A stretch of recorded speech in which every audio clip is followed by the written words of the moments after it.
don't see that.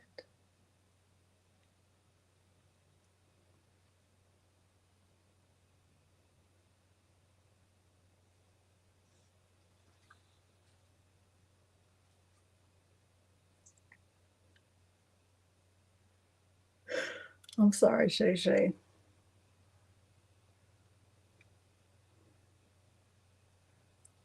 Hey, and Astute Life Creations, and Kelly, and Patrice, and Geneva, and Latanya, and Jasmine, and Cheryl.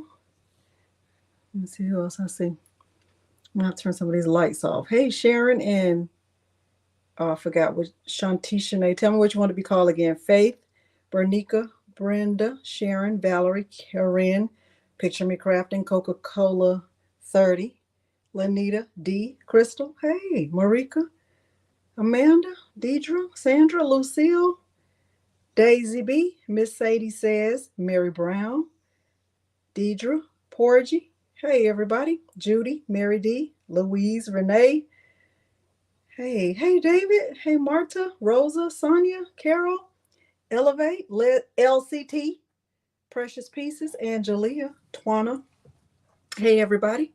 I don't think Marilyn is here. She says she had another thing. You hear your sponsor in the back, the Cursing Crafter. Hey, Aunt Wanda. Hey, Philip. Hey, Sheree. Is it Sheree or Cherie? Hey, Michelle. David, did you get a package from me today? Did you get a package from me today? Hold on, y'all, for 1 second. Hey, everybody, 1 second.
Hey, everybody.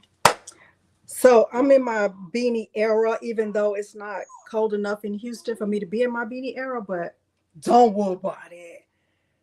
Bangle bracelet. What's a bangle bracelet? Hey, Philip and Sandra, Louise. David, did you say yes or no?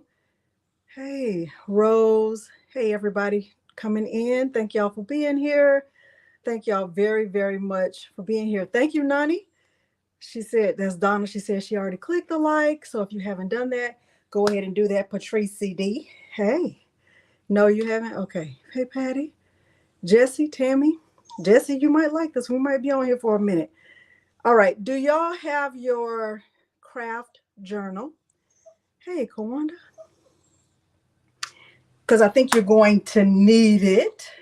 I think you're going to need it. I am going to sit down because we're going to have a little chat. And then at the end, I'll stand up as I'm making something. But for now, we're going to have a little chit chat. Okay. So if you haven't liked the video, go ahead and like the video. If you haven't liked the video, go ahead and do that while I'm pulling up the giveaway tool, giving you a chance to do what you need to do to get your life together. Okay? Giving you a chance to get your life all the way together with your journal. Let's see what y'all are saying. Hey, Astute Life Creations. Okay. Okay, Beanie. She's in her beanie era. It's one mess up on the back, but we're not going, whoa, body. Okay, Lady Bear. Our Love Landers, Sharon Joyner. Get that journal. Get that journal while I pull up this giveaway tool. And we're gonna have a little conversation. We'll have a little convo. We'll have a little conversation. Thank you. We'll have a little conversation. I'm gonna let y'all say hi to him in a minute, but I'm trying to get him to do better because I don't like his behavior, and he's gonna have to do better. Okay, David, how come you fancy? You're fancy, huh? You're fancy. StreamYard giveaway. Okay.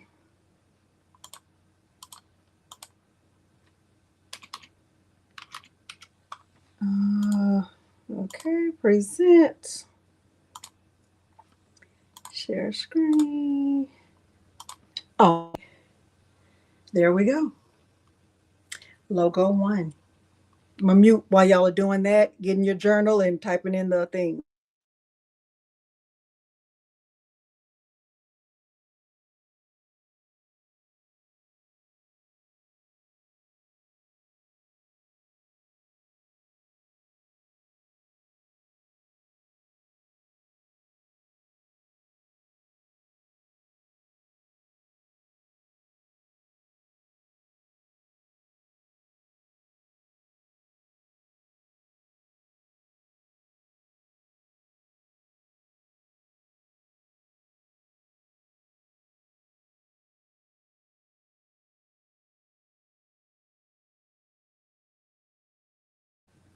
All right, remember with my logo, you have to be in the United States and you have 48 hours to claim your prize.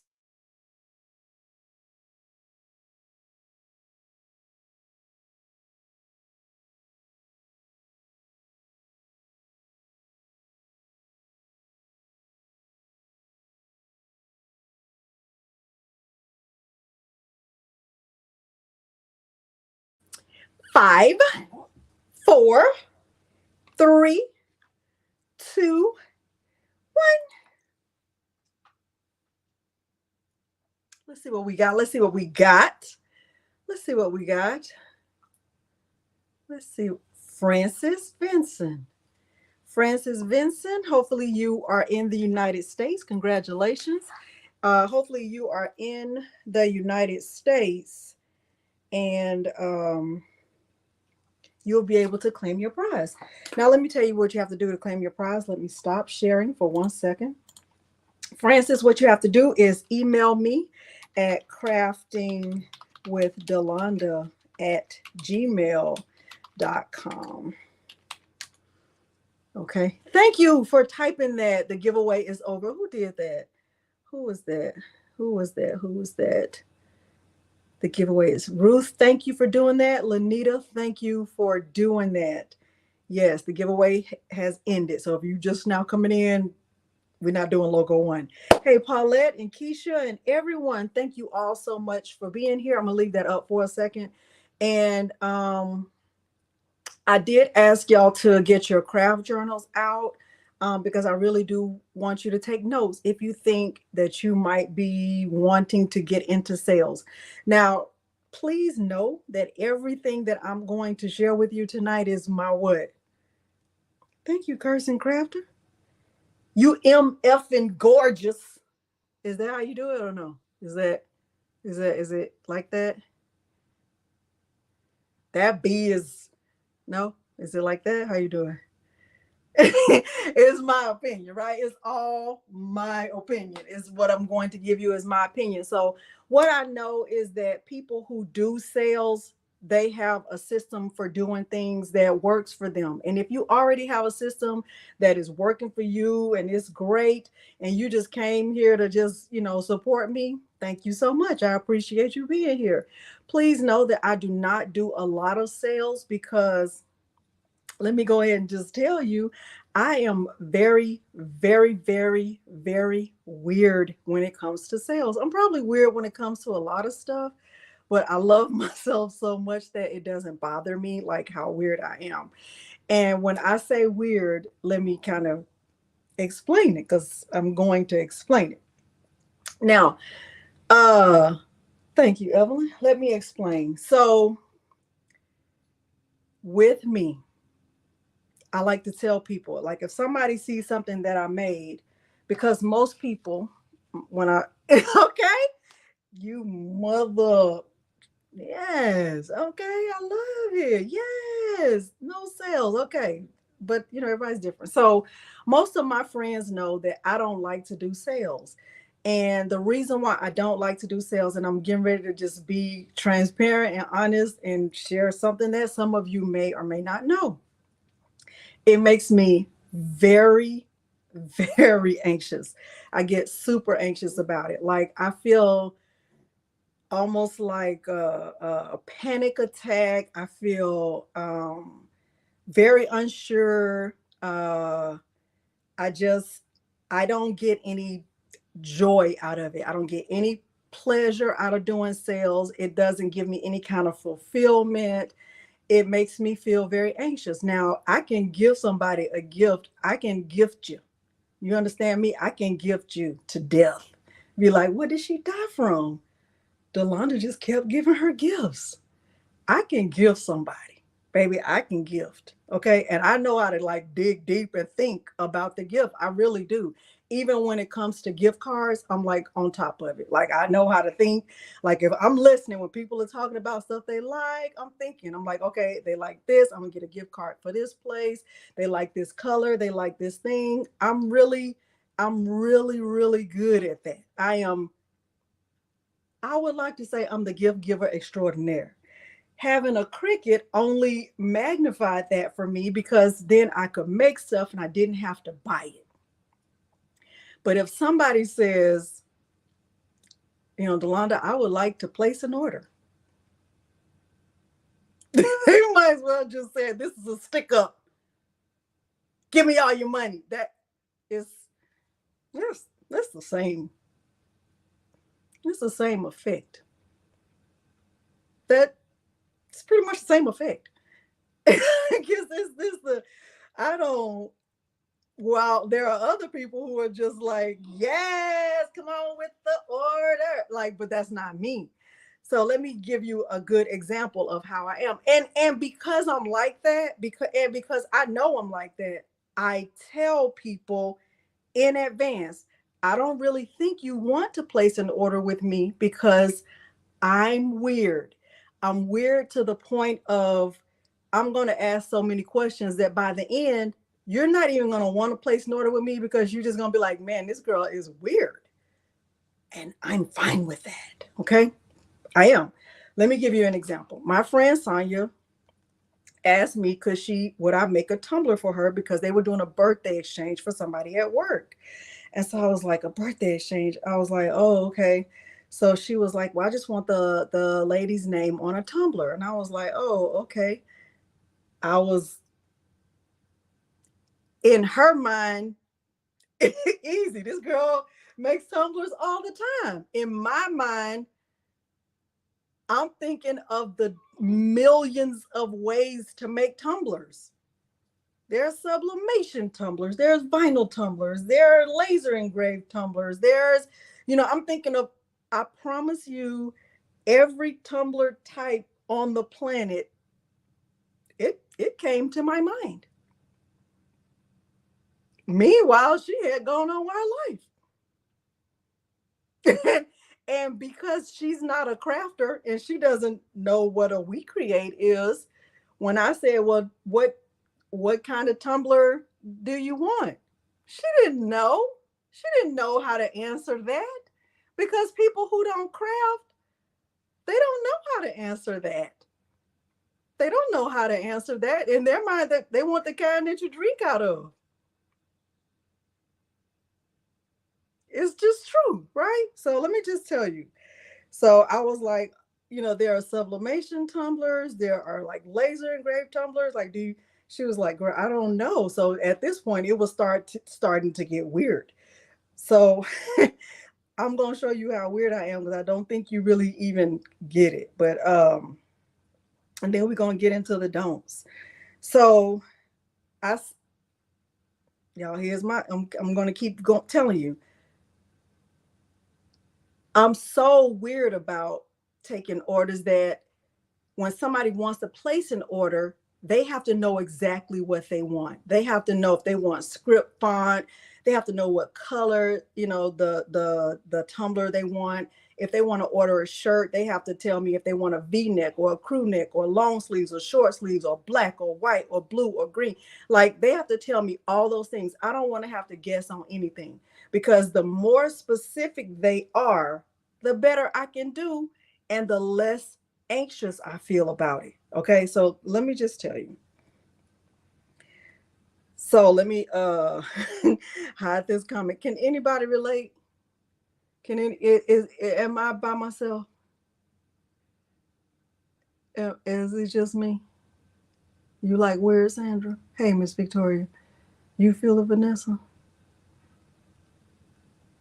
I'm telling you, people think that I think that people think this stuff comes as second nature, and it's so hard for me to really explain what I do because when people see me making stuff, they think she's making that to sell it. And I'm not. I'm making stuff to teach people how to use the stuff. And that is hard to explain. Like, I think y'all understand what I do, but my friends don't understand what I do. They think that girl, she sells shirts or she sells tumblers. But I don't. That's not what I do. They don't understand that. Like I'm using a Cricut to teach people how to use the Cricut. Or I'm making a tumbler to teach people how to make a tumbler, not because I want to sell one to you. Because that is not, I don't get any enjoyment out of that. But so when she didn't understand my question, this is what I did. And I'm going to just show it to you. Let me see if I could turn it up.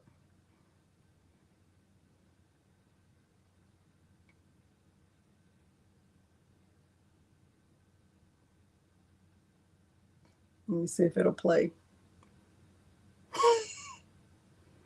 I'm not embarrassed about it. But I feel like I have to explain myself to people when they're just like, girl, can I please just place an order? Like you really don't understand me. You really don't know what I do. Ms. Zaya. So the reason why I don't do a lot of sales is because if anybody can complicate a thing, it's me. So anyway, this is me making a video to ask her what she wanted. Thank you. Hopefully it'll play.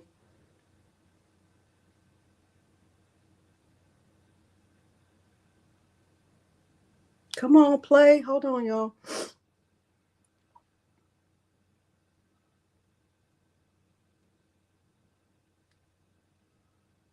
Let me see if I can download it.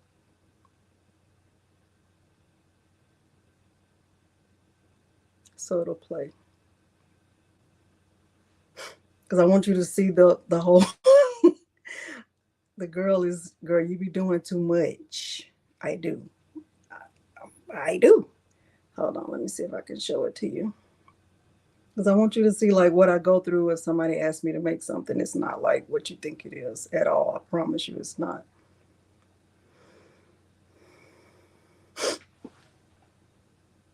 And I'm glad y'all can relate to what I'm saying. Let me see if I can. That's not it. That's it. Like I have to know exactly what you want. Nobody can ever say like, I wanted to show you some examples so you can kind of let me know what you want. There are two different types of popular tumblers. Sublimation, which come in white, various sizes. This is an example of sublimation. So here's my name on a tumbler. I put a butterfly with it. With sublimation, the ink is never going to wash away. You can put it in a dishwasher. You can put it wherever. It's never going away.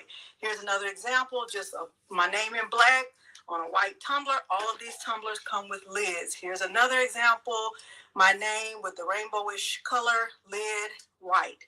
Sublimation comes in white. I have white in various sizes. Here's an example of one that I could do. Has this kind of like pop top lid. It has a straw. Here's another example. I'm not good at this. One I can do, it comes with a straw. This is very popular, very, very popular.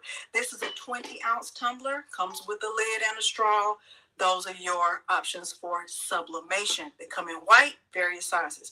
If you're not interested in sublimation, you want her name to be laser engraved. I don't have a lot of examples, but let me show you the one I do have. So this is an example of a laser engraved tumbler. Just says PVAMU. The top coat of the tumbler has been removed, and I just put PVAMU. They come in different colors, all the same size. I have pretty much every color you can think of. Here's an example of a yellow one. Here's a light blue. I have a dark blue, red, black, white, whatever color. So do you want laser engraved, whatever on it, or do you want sublimation in white? Messiah.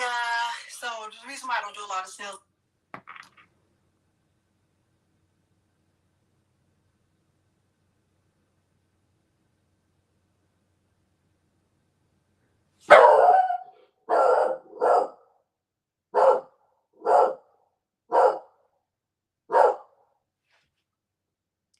That's literally me. Milo, hush. That's literally me. Because I don't want to guess. I don't want to be going back and forth and, thinking about it. And did you want light pink or dark pink? Or I don't like it. I don't like it. I'm just telling you. It is. It is. It's weird. It is. It is. And the good thing about it is that a lot of times it'll make people not want to order, and I'm perfectly fine if they don't. Because that's not my thing. It's just not my thing. So that is an example of how I'm interacting with people. If somebody's asking for something embroidered, like I need to know the exact colors. I'm going to try to stitch it out. Are you talking about this color gold, or is this like all the things? I'm telling you, that is really me. So there's a little bit of weird about me. If somebody, like this other day, somebody asked me to make help them with their logo. And I was like all looking at hex codes and making sure that I had the right color of green and the right color of gold. And really, she loved it. But I always say, hey, disclaimer, this might get weird for you because I'm going to ask a lot of questions, because I don't want to make something that you really don't like. And I don't want you to just say you like it just because we're at the weird stage. Okay. So I'm telling you about me. Okay, so there's that. Now let me tell you, thank you, Phil. Let me tell you, I have a list of don'ts. And if you are already in sales, these don'ts may not be a good match for you. You might not agree with them. I'm just telling you things that I've learned over time, things that, and you take note that I don't really sales are not my specialty, but y'all asked me to show you how I do. Like if I do accept an order from somebody, and here's another thing, I don't accept orders from everyone. A lot of times I'll tell people I don't do sales, I don't do custom, I really don't do custom stuff. I will make something if it's already my template. Like if someone is not into rhinestones yet and they're asking for me to put the rhinestones on a shirt, I will do that for limited people, but most of the time it's going to be my son doing it. but I don't do custom templates. I don't do custom really anything, because people think just because you know how to make it, you will also design it. And I am not a designer. If someone comes to me, they have to know exactly what they want. I'm not a mind reader, and I'm not going to try to be one. I'm not. And designing takes time, and people don't want to pay you for your time. So there's that. Okay. So here's my first don't. And I have a list. Um, I have a list of don'ts, and here's my first one.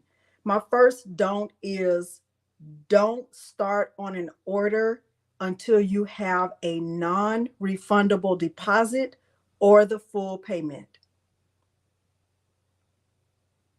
Do not start on an order until you have a non-refundable deposit or you have their full payment. Now, I'm sharing stuff with you that I share with my son. Now, some of you know my son Miles has decided that he is in his small business era. And he'll say, "Oh, I have an order." I'll say, "Do you have the money?" And if he says no, then I say, "You don't have an order. You have somebody who's interested in placing an order.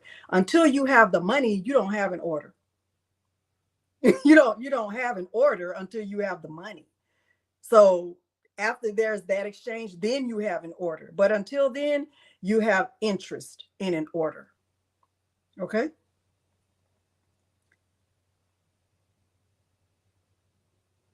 Okay. Number 2, don't start on the order until you are 100% sure about what the customer wants. So that goes again back to being a mind reader. I'm not a mind reader. She says she wanted her name on a tumbler. You know, if you're a crafter, there are a billion ways to put a name on a tumbler. I could have done UV, DTF. I could have done vinyl. I could have done sublimation. I could have done laser engraving. I could have done, it's so many ways to put a name on a tumbler. And there was no way I was just going to make a decision for myself about how she wanted that name on the tumbler and what color the tumbler. You got to tell me exactly what you want. I'm not a mind reader. Okay. So you and do y'all want this sheet? I'm not going to give you my words, but you can be filling in the lines. I do have a blank document that you can be writing this down, or you want to just write it in your journal. You make a mock-up, Tawana? Okay. You want the sheet? Okay, let me give it to y'all 1 second.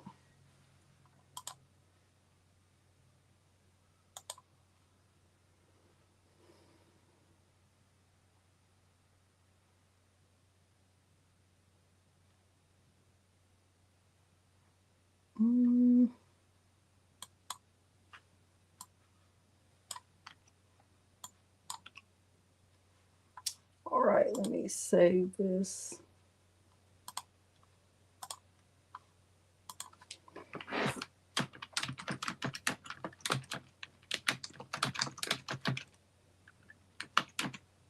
And hopefully y'all have had a great day. And hopefully you find this helpful. The only thing I filled in was the first line, because I really want you to take notes for yourself and write down the parts you want to write down, because you might not agree with everything I'm saying, and I didn't want to fill it in because you're like, I'm not writing that, Delonda. I'm not. You wanted me to, but I'm not. And guess what? That's fine. That's perfectly fine. That's perfectly fine. Let me find it. Sales. Bam. Bam. I'm going to put it in I'm not going to put it in the chat. I'm actually going to put it in the description so you can get it from the description, because y'all don't try to look at the description for nothing. Y'all gonna be in that thing. Where they gonna be? In the description. Copy link. All right.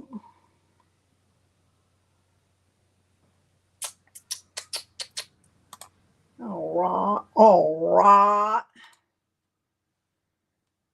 Okay. It's going to be the first thing under the description.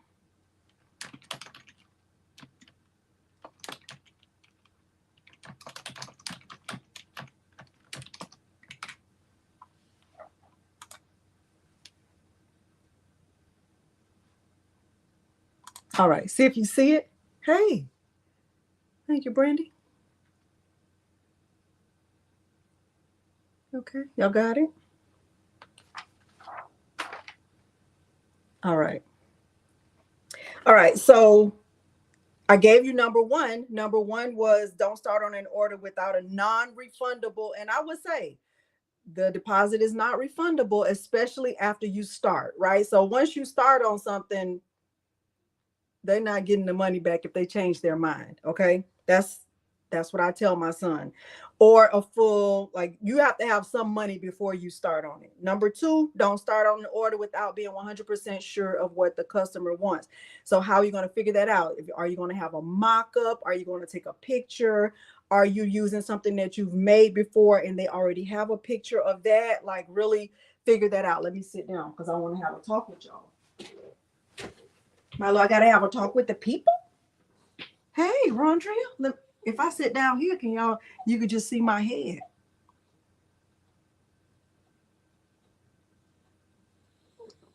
Let's see.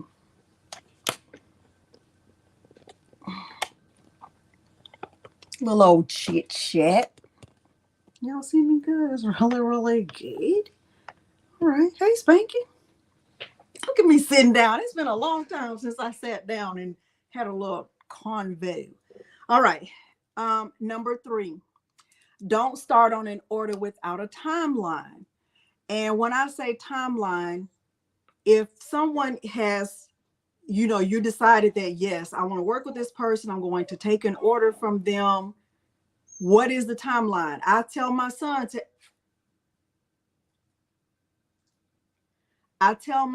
to ask people, when do you need it? So let's just say somebody, because right now is a busy season for him because they're coming up on homecoming.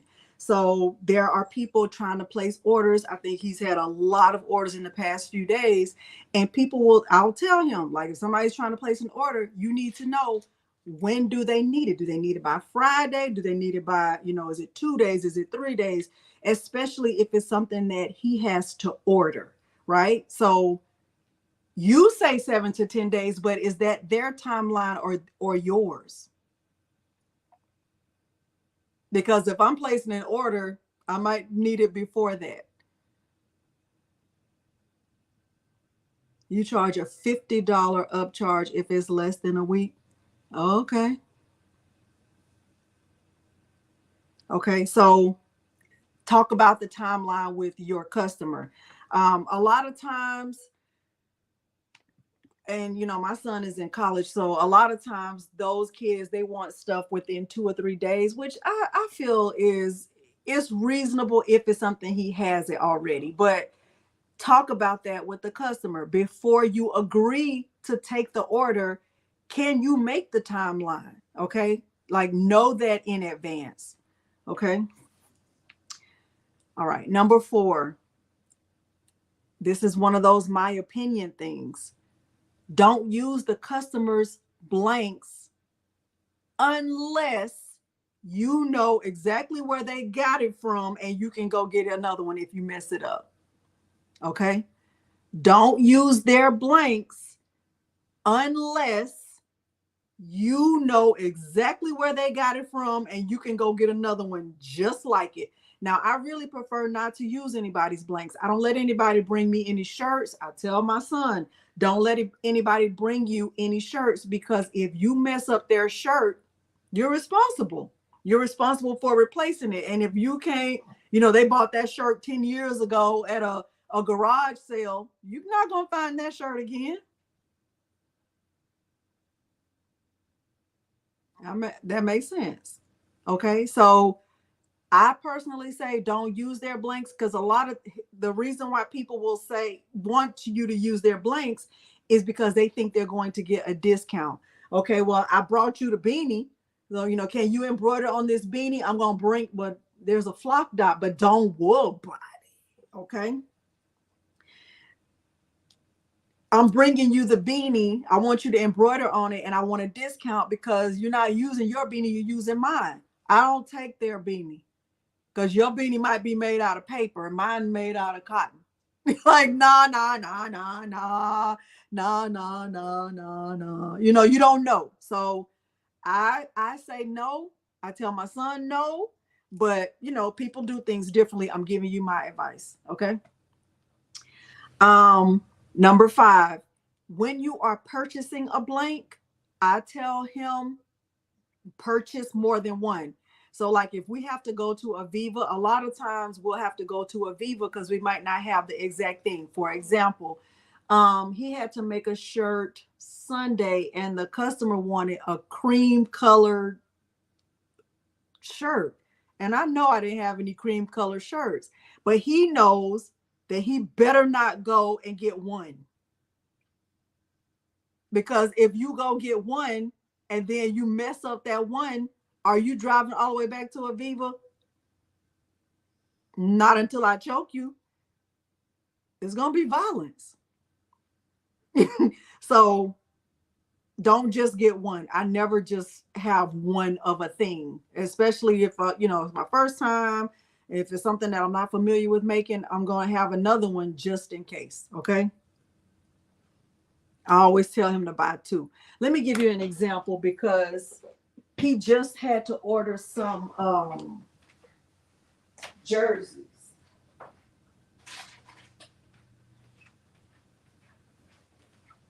So one of the things that a girl ordered a jersey and he knows to buy 2. He had to, and these are like, I guess I'm gonna open this. I'm gonna open it because I want to see it anyway. But I always tell him like, don't just buy one because as soon as you make a mistake, it's gonna be Sunday and the store you got it from is gonna be closed. So he has to customize this jersey right here. And I told him don't just get one because he's never done anything like this.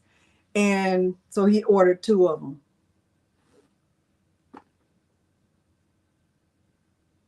See what I'm saying, Lanita? Yeah, I always tell him to get, it's gonna be some violence, okay? Where do you where did I order the jersey? Destiny's Options, is that your question? Where did I get them from? I got it from Amazon because he said he's making this for a girl. The order is for a girl and they wear them big. I said, so it's like a dress? He was like, no, it's a shirt. Sir, it looks like a dress to me. I hope she's going to be wearing pants. I hope she's going to be wearing pants. Can you enter your design? You can try. I don't think it's going to show up. Links don't show up. Okay. All right. Number 6. Number 6, don't sell things that you've made with a crafting hack until you've washed it multiple times and you know it's good. Okay. Now I know there are a lot of people who have done that DTL sublimation hack. And I think it's great. I haven't had any problems with it. I watched it a lot of times. But my advice is if you are making something with a hack like that, make sure you've washed it, like you tried it 10 to 12 times at least. Like I think you should say that, like, hey, I make sure of what you're selling because you're putting your reputation out there when you sell something. Okay.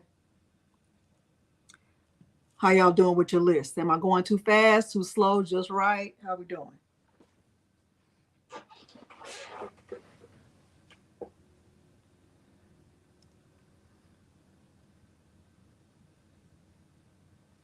DTF. That's a good idea. Okay, good. All right. Number 7, don't take money for things that you don't know how to make. Now, I know a lot of people dislike it when I say this. Let me see, how can I say it? I said what I said. Sure did mean it. I sure did mean it. If you don't know how to make it, you shouldn't be taking an order for it. You shouldn't. You shouldn't. I'm just telling you the truth. I'm just telling you the truth. People don't like when I say that. Like, girl, you're not even humble. Well, is it humble or humble? Because I ain't neither one of them if that's the case. Okay? They're like, girl, what happened to the humble Delonda? She's right here. She's right here telling you the truth that other people won't tell you, because you have already taken somebody's money and now you are all over Facebook asking for help for something that you've already been paid for. And you shouldn't. You shouldn't. I said it and I meant it. I said it and I meant it. I really do feel that way. And where's that unsubscribe button? I'm about to unfollow this girl on all platforms. Anything that looked like it's with a D.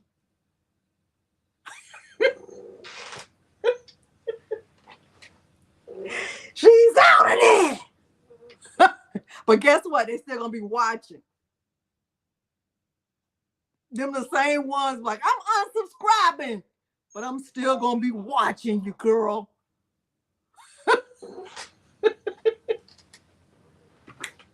Oh, you know I'm telling the truth. You know I ain't lying. You know I ain't lying. Okay, but look, if you don't know how to make it, it's okay to say that. And let me give you an example. There are a lot of things I know how to make. There are a lot of things I know how to make. There are a lot of things I really still don't know how to make, especially if somebody's asking me, can they buy it?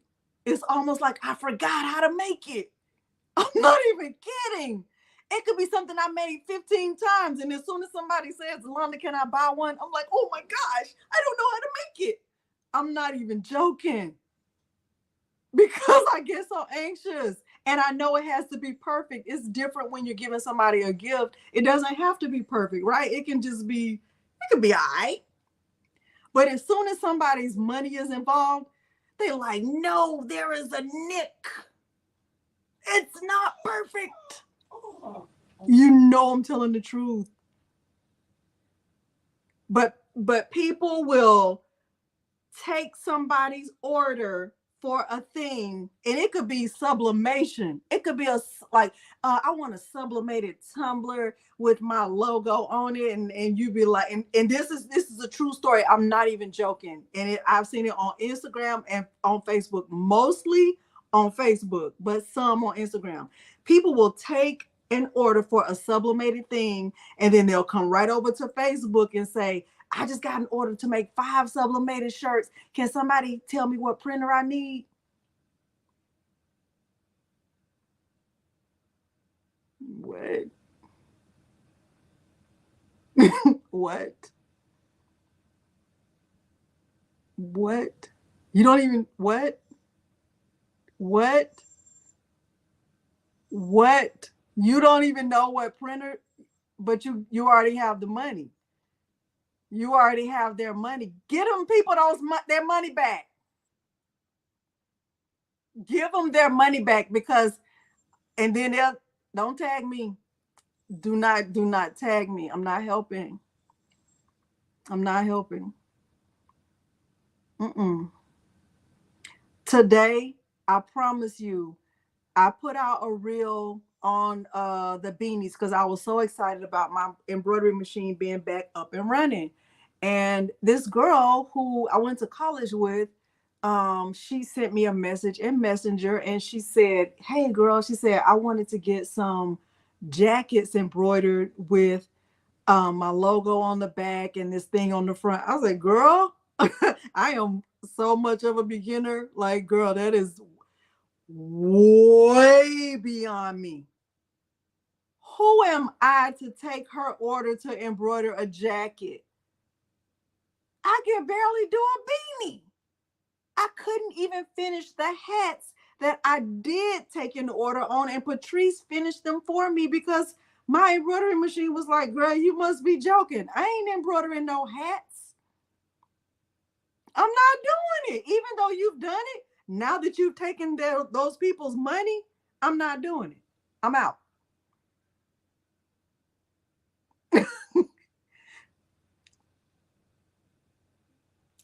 Danny, Danny, that is exactly what they'll do. And then they'll get mad because they're like, and I need it done in 2 days. You did what? You better stop.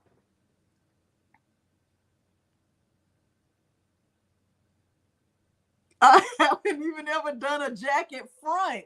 Talking about a jacket back. And who gonna digitize it? I can't. And my teacher has a full-time job. Like, nah. And they'll be all on Instagram, Delonda, I really need your help so bad. I just took an order and I really need your help, Delonda, please. What? Get them people their money back.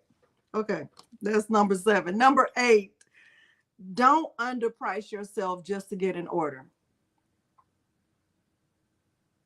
Now, I know this is hard because the thought of getting an order sometimes will make you sell yourself cheap, right? Because you just want the order.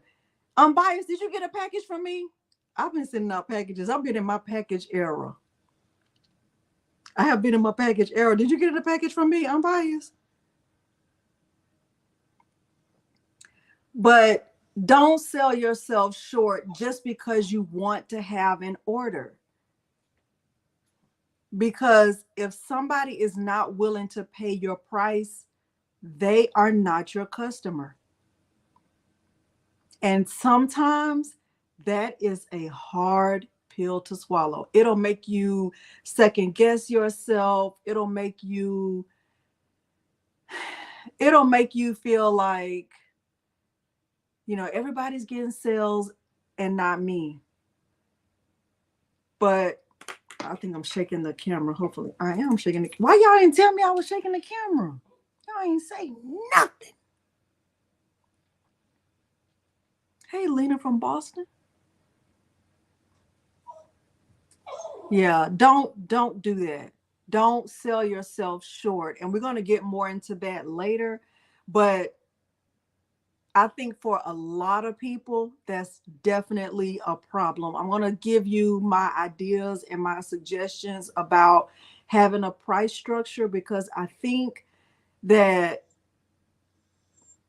y'all, I'm just telling you, like, I'm sharing the stuff that I share with my son. Like, everything that I'm saying right now, I have sat with him and I've told him these things. And in a way, what I'm trying to do is leave a legacy for him so that when I'm not here anymore, he'll be able to keep doing the things that I've taught him. Not that I'm just making stuff and selling it, like that he's making sound decisions with the knowledge that he has. And all I'm doing, this is not something that, this is not like standard operating procedures for every business. I'm just telling you what I've learned over these past few years, just being watchful, not being in sales, because sales is really not my thing. I do sales on Etsy, but that's all digital, and digital is different. Digital is a completely different ball game. The only thing you really have to be worried about with digital is people stealing your designs. But having to go back and forth about it didn't fit and it did, like, you're not doing that because it didn't fit because you didn't cut it right. So, okay. Oh, that's fine. Yeah, if it's cheaper downtown, go on down there. Well, why are you still standing here? Well, I don't understand why people feel like they have to announce that. Like, oh, I can get it cheap. Why? Well, why are you still standing here? Hurry up and get down there before they close.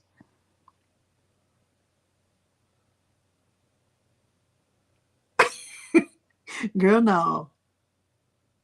Yeah, me too. That's me too. Yeah. All right. Number 9. Just like you shouldn't underprice yourself, you also shouldn't overprice yourself, right?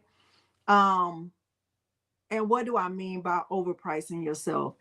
Like you've seen somebody sell a shirt for $25, but you think your vinyl is better than their vinyl when it's really all the same vinyl. So you selling yours for $45 and it's just vinyl.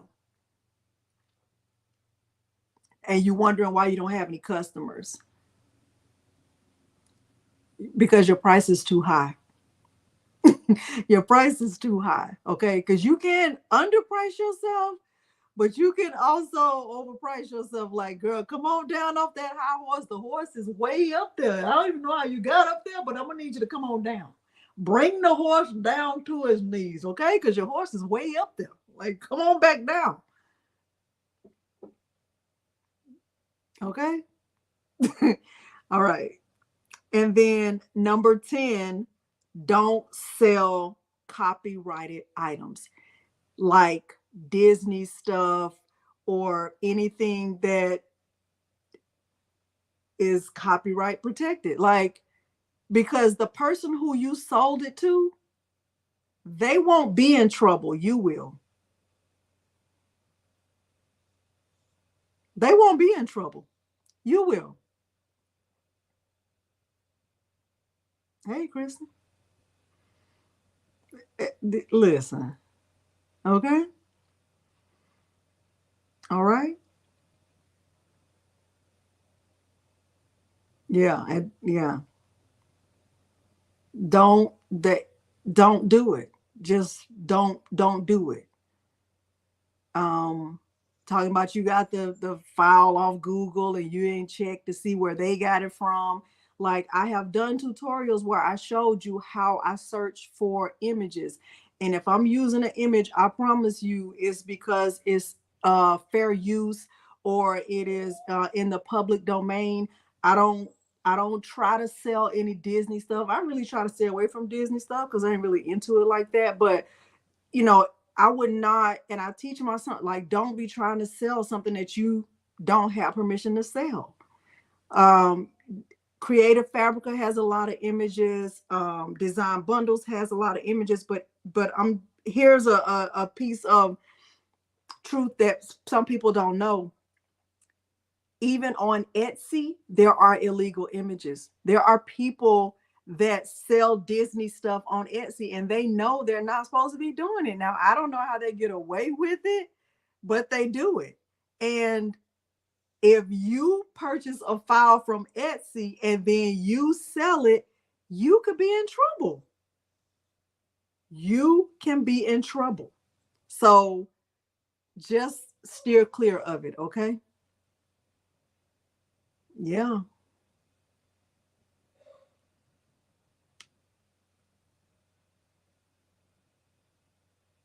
Yeah, no. All right, so let me review those 10 and then we're going to get into the do's and I'm going to show you how I do the do's. I had someone want me to make 50 shirts front and back, 250. What? What? I had someone want me to make 50 shirts front and back designs for 250 a shirt. I laughed and they said no and they were offended. So glad you're talking about the do's and don'ts. How do you add cost for shipping? I lost money by undercharging. The husband gave me the look. Well, first of all, I'm about to give you the look to give back to him because, yeah, yeah, yeah. Don't mess with the house of mouse. That's true. Mm-mm. Let me go over those 10 again. Number 1 was don't start with an order. You already have it on your document. If you just coming in, this document that I'm reviewing is linked below in the description. It's the first thing you'll see under the description. My first don't start an order without a non-refundable deposit or a full payment. Now, I don't allow my son to take deposits. I don't allow him to take deposits. I know some people still do deposits, like you can pay me half now and then pay the other half when it's finished. I don't allow him to do that. He can only take the full amount, period. Don't start an order without being 100% sure of what the customer wants. And I tell him, before he can even accept the order, what I say is, like, if it's a shirt, these are the things I make him ask. I have it in my phone. I'm going to tell you. These are the things, these are the exact things I have in my phone. Like, if you don't have the answer to these questions, you also do not have an order.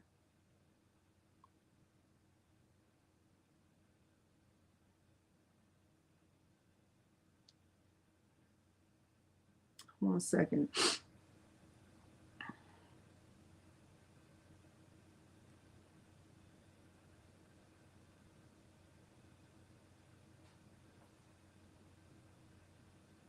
I'm going to tell you.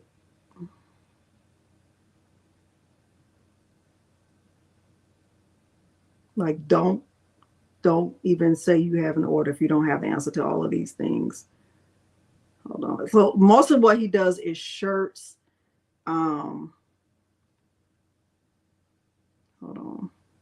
I want to tell you exactly what I said to him. I probably just know it, but I'll find it.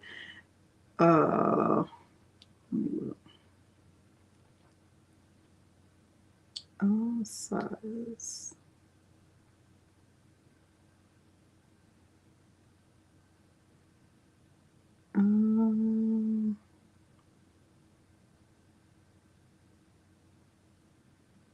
Okay, so I tell him to ask for the size, V-neck or crew neck, short sleeve or long sleeve. Okay, that's what I tell him. Oh, elevate. I don't like that. Thank you, LaTanya, for saying that. Thank you, Sharon Davenport, for saying that. Okay, so I always tell him that because he doesn't have like an order form. He normally takes orders just like he'll on Instagram from people who will follow him there. They'll tell him what they want and he'll say, I have an order. I'm like, no, you don't. If you don't have the money, you don't have an order. You have interest in an order. But anyway, so number 2 was don't start on an order without being 100% sure of what the customer wants. If it's a shirt, you need to know if it's V-neck or crew neck, short sleeve or long sleeve, and you need to know the size. Don't start on an order without a timeline. That was number 3. Know the timeline. Agree to the timeline. If the customer's like, I'll tell him, like, ask them, when do they need it? So if they say need it in 3 days, be more specific. You need it by Friday or do you need it by Saturday? Be specific about the timeline. Agree on the timeline. Don't use the customer's blanks unless you know exactly where they got it from. Now, I don't use their blanks ever, and I tell him not to use their blanks ever. But if you are choosing to use the customer's blanks, if it's a tumbler, if it's shirts, if it's socks, beanies, whatever, keychains, make sure you know where they got it from, because I promise you, those are the ones that's going to get messed up first. Don't start on an order without having a spare blank. So don't ever go to the store and just get, I got to make a black V-neck shirt. Don't just go get one black V-neck shirt. Get 2 just in case the store is closed and you mess up the first one. Don't sell items made with hacks until you have washed it and tested it multiple times for yourself. Number 7, don't take money for something you don't know how to make. So if you need help from somebody else to make it, don't take the order. Don't take the order. Don't take the money. I don't care how good the order is. I don't care how good the money is. Don't underprice yourself just to get an order. Don't underprice yourself. Like, oh, my friend got an order and I want an order. Don't underprice yourself. But also, don't overprice yourself. Like, don't nickel and dime them to death. Now, I'll give you an example of what I mean by that. Some of y'all know that I fly Spirit of the Lord. When I say Spirit of the Lord, I'm talking about Spirit Airlines. I like Spirit Airlines because it is kind of cheap. But they do nickel and dime you too, because your knees gonna be touching the seat in front of you. Your knees are gonna be you're gonna be sitting like this. This your knees. That's your knees on the seat. That's your knees. Okay, your knees are gonna touch. But if you bring anything bigger than a backpack, that's $50. You want a drink? That's $15. You want a window seat? That's $20. Like, they're gonna get you. They're gonna get you. You might pay $35 for that seat, but your knees are gonna be touching the seat in front of you. You're gonna sit straight up the whole flight. You better not try to lean back, because this is the lean back. Like, this is it right here. This is the lean back. Let me see if I can show you. This is leaning back on Spirit.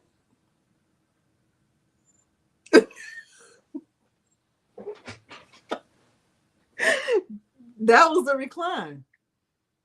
That was the recline right there. Now, if you pay the extra $35, you can go back like this. And you know I'm not lying. They're gonna get you. They're gonna get you. They're gonna get you. Okay, you. By the time it all adds up, you should have just been on Delta. I'm not scared to fly on Spirit. We have flown on Spirit, baby. We have been a lot of places on Spirit. We went all the way to Puerto Rico. We went to Virgin Islands on Spirit. Listen, now they did frisk me. The lady did frisk me. She did. I think she was. I mean, she really did do her job to the fullest. Like, ma'am, you've checked everything, okay? You no stone left unturned with you. Okay, she checked me because I had creamer. Baby, she should have. They should have gave her a raise, because she should have been like the head of security after that. Okay, I'm just saying. All right, so we good on we got the 10. Oh, and then number 10 was don't sell copyrighted items. Baby, from the rooter to the tutor, she checked everything. You hear me? And she was like, do you want to go in a private room? Nah, ma'am. I want you to do it in front of everybody. I want everybody to see what you're doing to me. I did not want to go in private, because I already got my tubes tied, but who knows what would have happened. It would have been, we might have had to get married, because Peter, I didn't try to have an affair, but it was a bit much. It was, Milo, hush.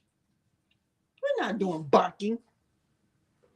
Okay, I'm just saying, because she was doing the most.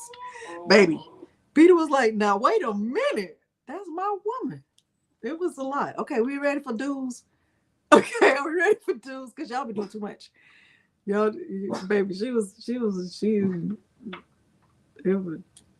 and the creamer, they still had the creamer. That's the thing. They had the creamer. I didn't even have it. By this time, they had already taken the creamer.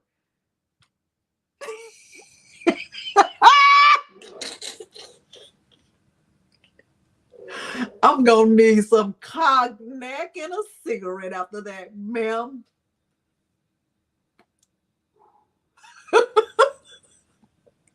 And I'm talking about a big glass. You hear me? Baby, she got it. Okay? Listen, y'all ready for dues? Y'all ready for dues? Y'all be doing too much. Y'all ready for dues? I was offended too. Cognac. Cognac. Cognac? Okay. Y'all ready? But I still use that same creamer. I love it. It's so good. Okay, y'all ready? All right, we're ready. Number 1, we're on dues. Have a clear policy for handling returns or exchanges. Okay. And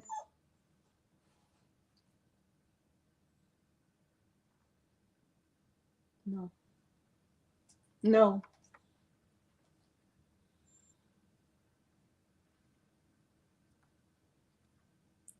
Okay. Have a clear policy for how you want to handle it. So, fortunately, I haven't had to experience that, but just in case you do, how are you going to handle it if somebody says, I don't like it, or, I made this and the vinyl is coming off, or, the shirt is not, it doesn't fit. Now, one thing I will say about fit, when I'm making a shirt, and I would say I've experienced this with women, and I'm going back to Delonda is weird and is just get over it. Just get over it. She's weird and she's fine with it. And yes, she's speaking about herself in the third person. Don't worry about it. Okay. When I'm doing a shirt for a woman,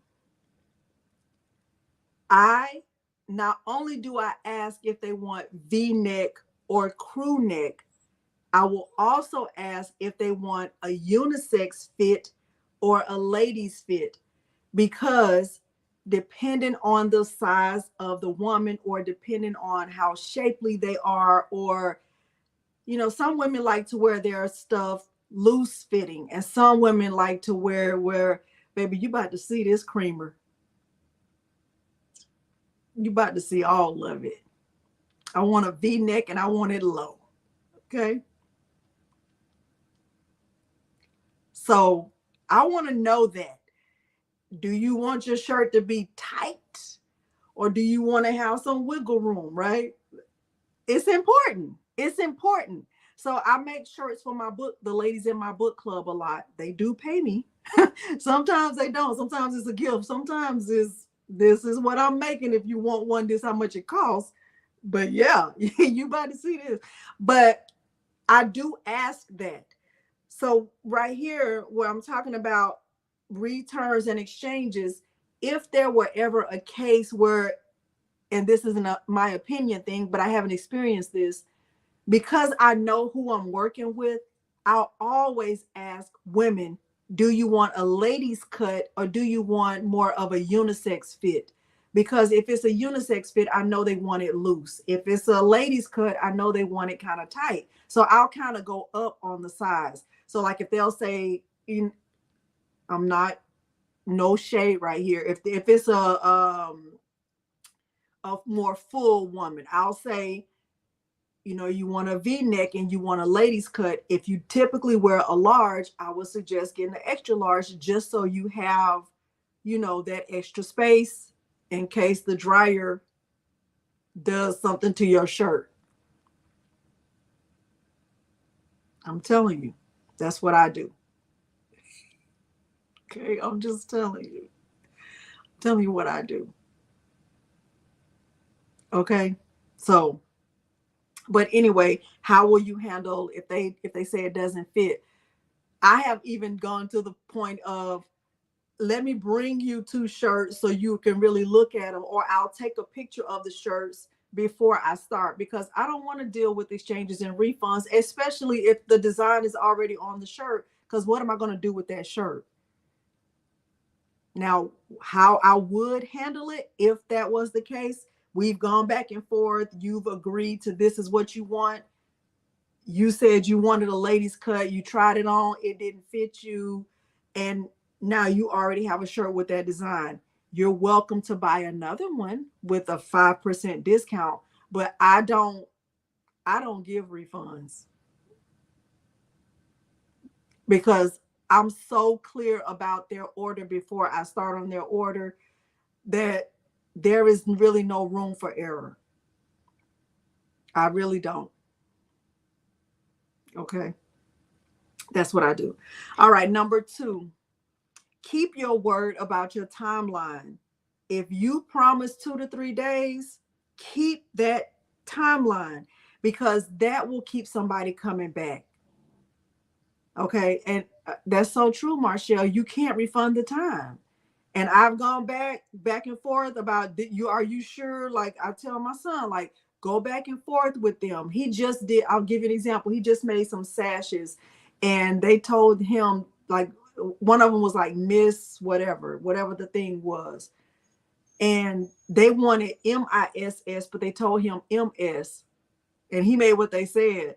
And so they wanted another order, and I said they have to pay again, because if they agreed, then they have to pay again. Okay. Keep your promise. If you agree to 2 to 3 days, try to do it within 2 days. If you agree to 5 to 7 days, try to do it before. Try to be finished with the order before the latest time. Don't try to give it to them like, oh, I said 5 to 7 days. Now it's the 7th day at 11:59 p.m. That's not good. That's not good. That is not good. Keep your time. Try to beat that time. Okay. All right. Number 3, have a way of thanking customers for their order. Have a way of thanking them, not just a text message. Thank you.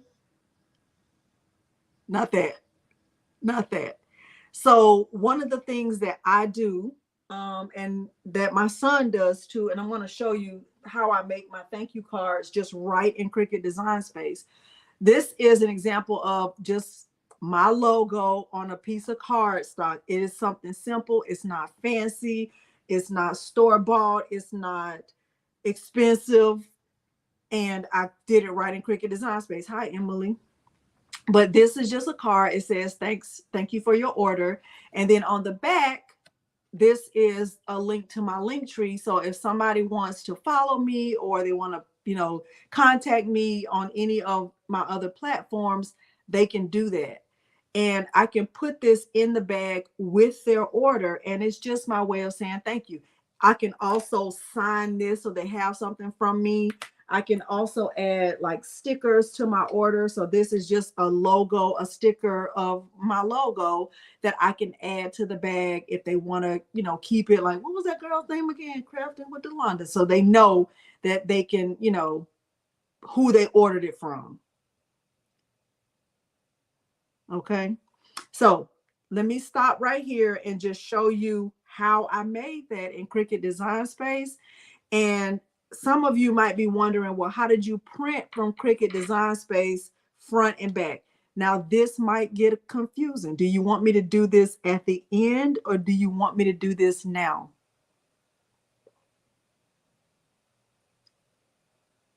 This part might be a little bit confusing.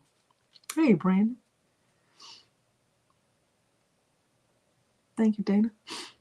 Thank you, Louise. Do it now. Do it at the end. At the end. Okay, we'll do it at the end. All right, let's keep going. All right, so that was number 4. That was number 3. Number 4 is take pride in your work by paying attention to detail. So if you are, and I keep saying shirts because I would say that of all the things that I've sold, shirts would be the thing I've sold the most of. But lint roll the shirt before you package it. Like, double check, especially like if you have a dog. Like, I have a dog, Milo. His dog hair is dog hair everywhere. I feel like it's everywhere. And I would hate to sell something or send something out and it had dog hair on it, even though people know I have a dog. And in most cases, people do love dogs, but they don't want dog hair on their order. Okay. So even if you have a dog, or you have a cat or a ferret or whatever animal you have, a bird, a snake, whatever, just because you love that animal, it doesn't mean your customer is going to love that animal. And they shouldn't have to just because you have to, or because you do. Right? That's why I never eat from the potluck. I'm not going to have your spaghetti that your cat was helping you stir. I'm not.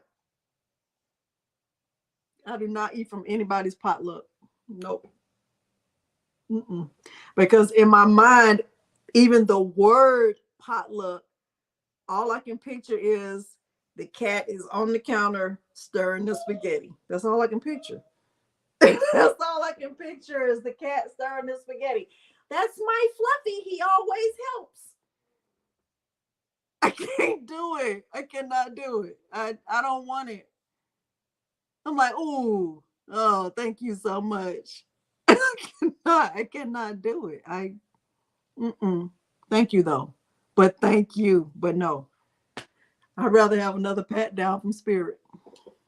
I'd rather just go to Spirit without even a flight and just pat me down because I'm not doing the potluck. Okay. Okay. I'm just telling you, I'm good. Are you flying out? No, I'm just here to avoid the potluck. Ma'am, I'm not doing it. Okay. All right. Be careful about how you fold this stuff. Like, don't fold it the way you normally fold your stuff from the dryer. Fold it neatly. So I know I'm not good at folding, but my son is. He's great. Like, son, I don't know where you got that from because you didn't get it from your mother. Okay? I bought a thing to do it. Just, I bought a thing to help me fold because I'm not good at folding, but he is stellar. Okay? He's great. Have clear packaging. You want to package your stuff up nicely. Have a mock-up. Like, do the things for your customer that you wouldn't do for yourself, right? Because you want them to come back. They're spending money with you. Like, think about going to a fancy restaurant, right? Think about the people who work at those fancy restaurants. They're doing all that stuff for you that they don't do when they get home. They're not walking around with their hand behind their back with a tray talking about, do you want some Grey Poupon? They're not. They don't even use fancy mustard. They don't. They don't have on a tie. They don't. Okay? I'm just telling you, like, do the stuff that for those people who are spending their money with you that you don't do for yourself. Okay? All right. All right. Number 5, have a baseline pricing structure. I'm gonna go more into detail about that. Let me get a piece of paper so I can write. Have a baseline pricing structure. Sorry for having my body in the camera, but if I was in a spirit, you wouldn't be complaining. You'd be like, girl, yeah, put your body right there, girl. Okay. Have a baseline pricing structure. What do I mean by that? What do I mean by a baseline pricing structure? That means don't stick yourself with the weeding tools that's sticking out. That's what that means. Let me find a good pen. One that y'all will be able to see. Let's see if y'all can see this. Now if I wasn't looking for a pen, it'd be 30,000 pens over here. Okay. All right.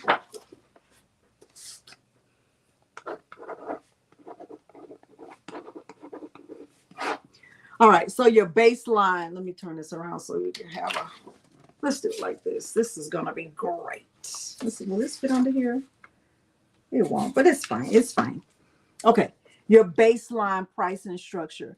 When I'm talking about your baseline pricing structure, I'm talking about what is the lowest amount you will take for a cup, for a tumbler, for a shirt, for a beanie, for a pair of socks, for a mouse pad, for whatever it is you're making. What is your baseline? I will not go lower than this, right?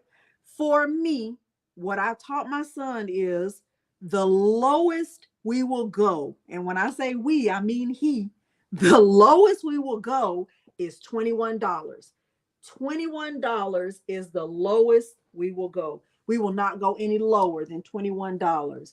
So if a person is coming to me and they say, Delonda, I want a shirt made, And I might say, well, what do you want on the shirt? And they might say, oh, I just wanted to say Merry Christmas, right? Where there are a lot of ways to put Merry Christmas on a shirt. I can use vinyl, right? I could use just like regular heat transfer vinyl. I could use glitter vinyl. I could do sublimation. I could do a DTF transfer. There are so many ways to put Merry Christmas on a shirt. And then I will be asking, like, do you want one color or two colors? Do you want glitter vinyl? Do you want regular vinyl? Like, there are a lot of different ways to do it, right? With my $21 baseline price, I would tell them what they would get for $21. For $21, they would be getting vinyl on the front of the shirt only.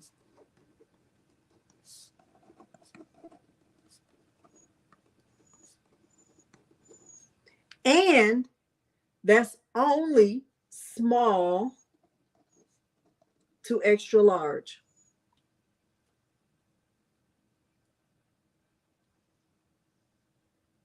So for you, what's your baseline price? What's the lowest amount of money you will take from a customer to make a shirt that's just vinyl, one color on the front side? That's what you have to ask yourself. What's the lowest amount you'll take? My lowest amount, bottom line, I won't go any lower, is $21.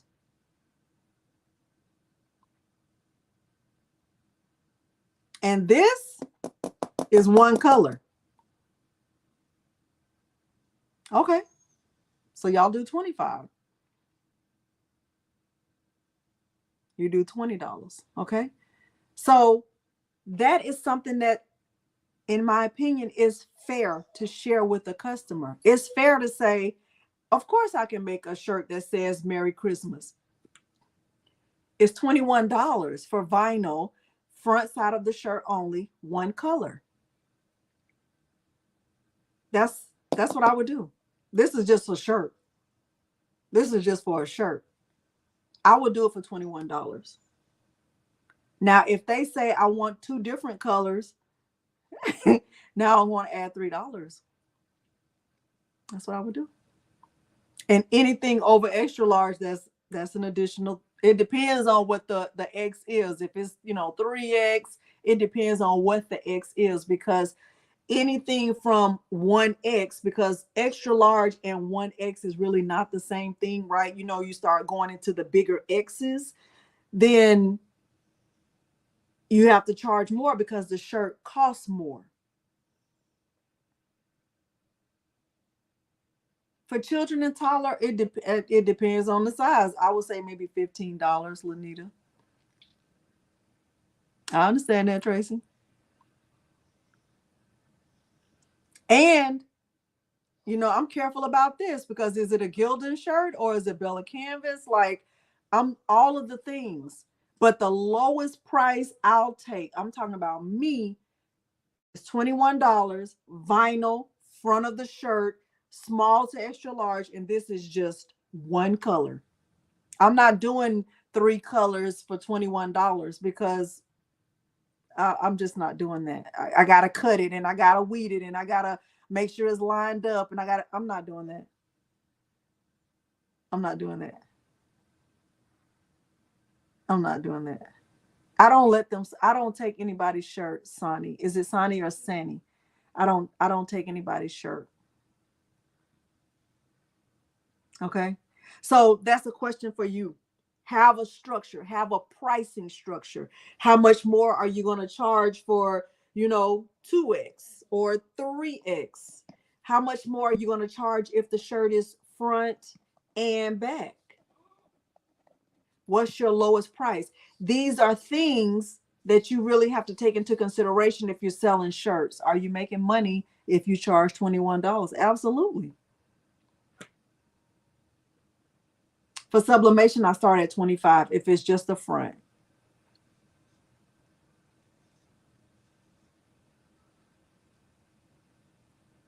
No. I'll just do it $3 for just if it's like 2 more colors. But these are things you have to kind of ask yourself, okay? I'm just telling you what I do. All right. So in with number 5, have a baseline structure. Like, what's the lowest? Work it out for yourself. Be clear about the lowest amount you will accept and what the customer can get for your lowest price. What can a customer get for $21 by shopping with you? But tell them that. Number 6, have a standard way for customers to place orders. Do they place orders with an order form? Do they place orders like, do they text you and tell you what they want? I know you can probably get order forms from Creative Fabrica. You can make order forms in Canva. I have done that, but it does take time because there's a lot to think about when you're getting a shirt made. I took an order for some graduation shirts last year. I think I did, I don't know, maybe like 12 shirts. And these are the things that, I had to explain to the customer that this is my lowest price. This is the base price. She wanted all of the shirts to be 2 different colors. So we were already at $24 because I charge $3 additional if it's more than 1 color. All of the shirts were just the front side only, which was fine. And she had a few shirts that were 2 and 3X.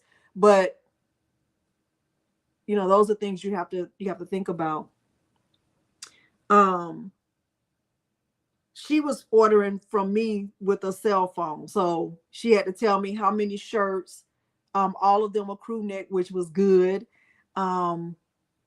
How many, she wanted all of the shirts had the same design. So it was kind of easy.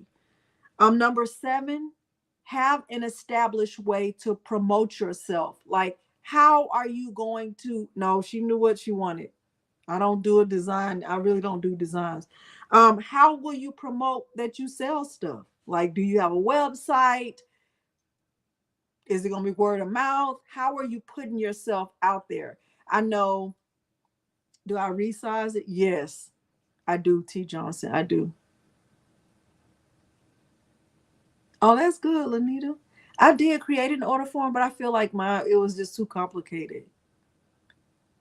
How are you going to put yourself out there? Now, like, I have a Facebook group. A lot of content creators have Facebook groups. And to be honest, we don't really like people selling in our group.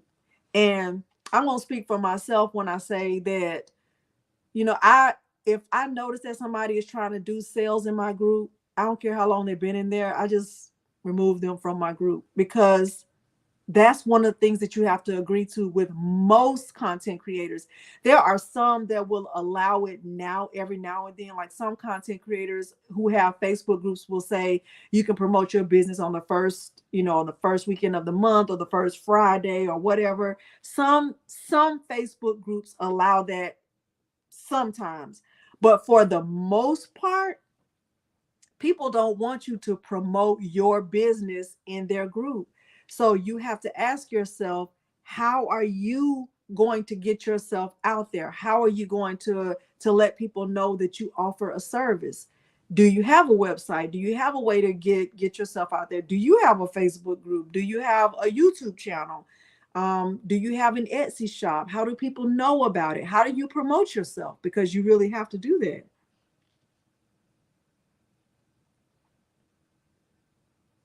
Oh yeah, embroidery is in a whole different price point. Yeah. It is disrespectful. I agree with that.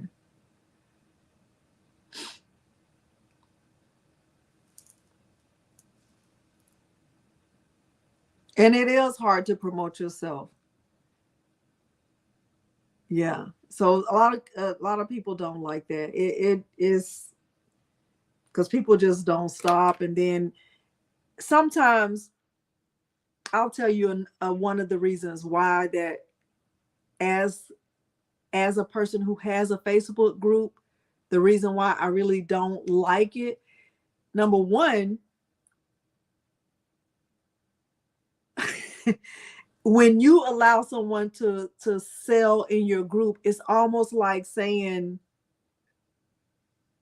you are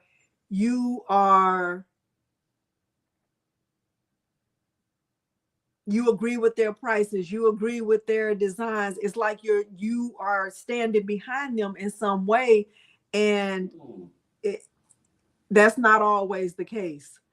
So it is hard. It's just hard. I just think that, yeah, word of mouth. Okay, that's good. Yeah, it's hard to promote yourself. Um, number eight, my number eight is number eight is have an incentive to keep the customer coming back. So like if somebody places an order with you, what will you offer them to place another order with you? Like, is there a discount for repeat customers? What is the thing that you offer that's going to make them want to come back? Yes, you're going to have good quality, but what else? Right? What else are you offering that's going to make them want to come back? Number nine is learn from your mistakes, right? Because you're going to make some, right? One of your mistakes might be waiting to the last minute. One of your mistakes might be promising something that you can't deliver. Like, I want to have these 30 shirts finished in 2 days. Well, that's not reality, especially if you have to order the shirts and wait for them to come in. That's not reality. Don't put yourself in a bind, and you always find yourself in the same situation. You're in the situation again and again and again because it's you. The common denominator between you and the same bind over and over again is you, right?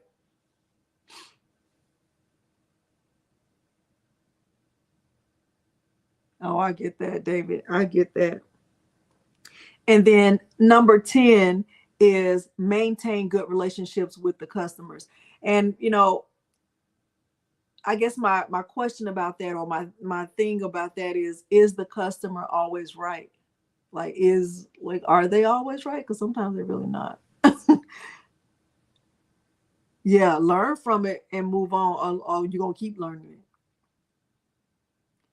I do want to go back to number one at the don'ts. I want to go back to number one at the don'ts. No, the customer, no, I don't think they're always right either. I really don't. They're not always right, but they're always necessary. Let me go back to number one. The number one in the don't section was don't start an order without a non-refundable deposit or full payment. And I'm going to ask y'all this question. How many times would you say you've been to the same grocery store in 2024? Whatever your grocery store is. From January 2024 to October 22nd, 2024, how many times would you say you've been to that same grocery store this year? I'll use Walmart as my example. There's a Walmart down the street from me. I would say I have been to that same exact Walmart this year, probably, if I had to guess, I would say I have been there about 100 times. 1,000, a lot, plenty. 600 times, 100 times, 5 times. 5 times this whole year? Umpteen million times, a gazillion times, more than 100. Okay. And even though you've been to that exact store all those times, what do they still expect before you leave with the merchandise?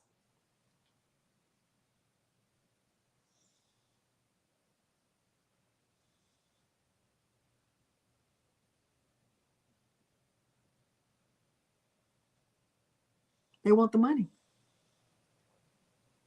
Even though you've been there all those times, they want the money. You cannot leave without the money. And you have to think about your business that exact same way. You have to think about your business that exact same way. You don't have an order until you have the money. Okay?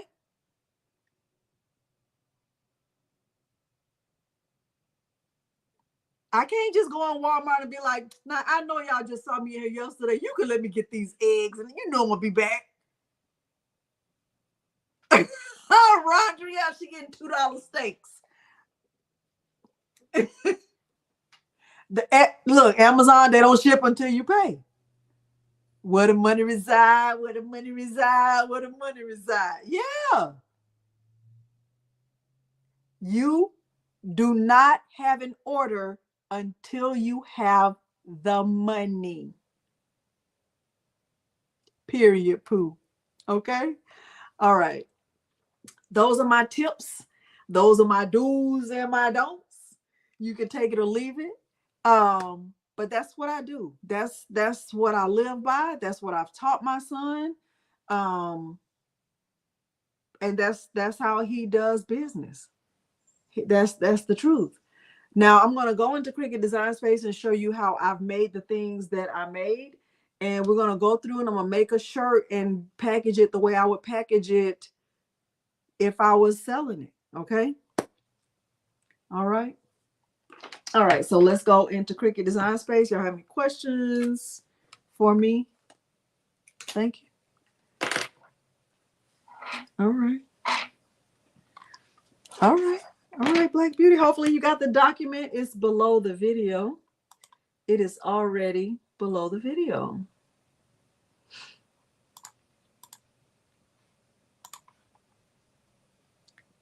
All right.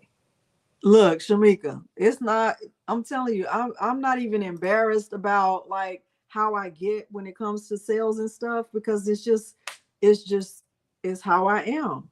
And I'm okay with that. You can, Dana, it'll always be here. It'll always be here. All right, first I'm going to go to Canva. You can rewind the video, Brenda. You can rewind the video, but I also have a document under the video. Now this one just has my notes, but there's a blank document under the video for you to take notes, and you can go back and, you know, see what I said. Oh, I'm biased. First of all, I wasn't oiling it, but then two, I didn't have all the updates. I didn't have all the updates that I needed. Thank you, Carla. Okay. If you're interested in doing a QR code, right, like this is just a free QR code that I got from Canva. Now in Canva, you can do, you know, I have the pro version of Canva, but Latasha, that is not in my, I'm not in my book writing era. I don't, because guess what, Latasha, that would be what? Sales.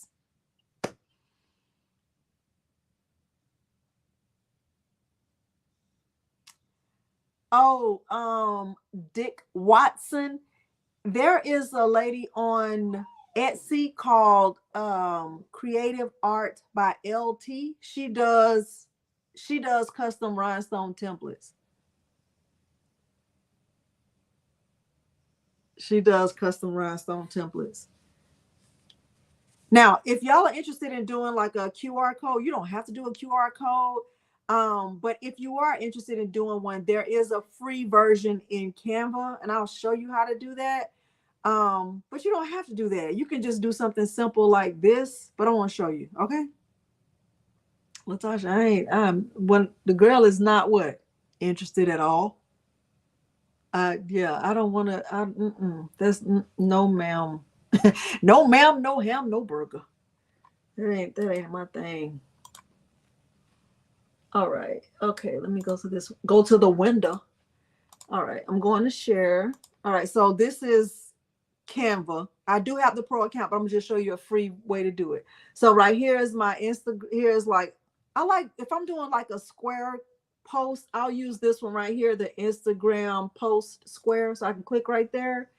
And then whatever link I want to have as my QR code, I can go right here to elements and I can just do a search for QR code, right? I can do QR code, my little hush.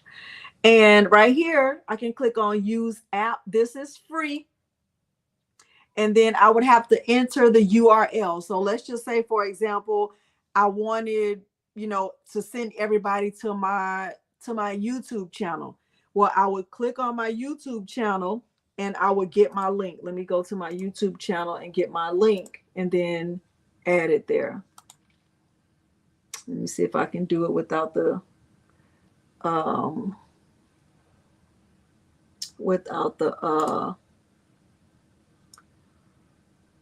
view your channel. View your channel. Let's see. I wish I could just.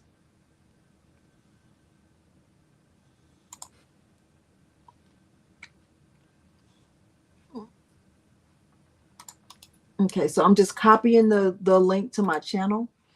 And right here where it says URL, I'm just going to right click and paste that link and click generate code.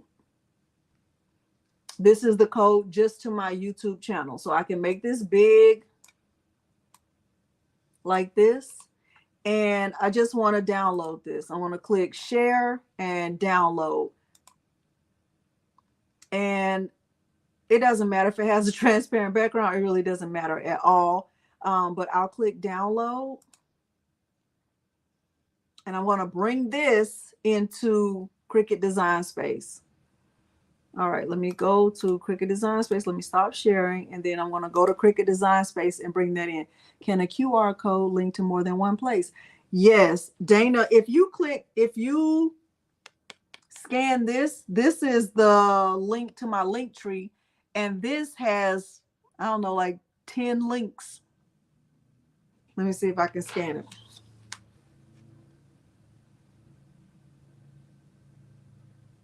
I'm pretty sure it works, but see, here's my link. There's my web address. Go to site. So there's my link tree. So like there's my Etsy store, there's my website, there's my YouTube channel, there's my email list, there's my Amazon storefront, there's HTV Ront, Design Bundles, Creative Fabrica, 143 Vinyl with my discount code. There's a Voyage Houston article that they wrote about me. There's a Sublimation DTF hack supply list. There's TikTok, Instagram, Facebook, Atlanta Vinyl with my discount code, Pinterest, and Twitter. Okay, so here it is right here. It looks like a jumbled up piece of mess. Hey, Eve.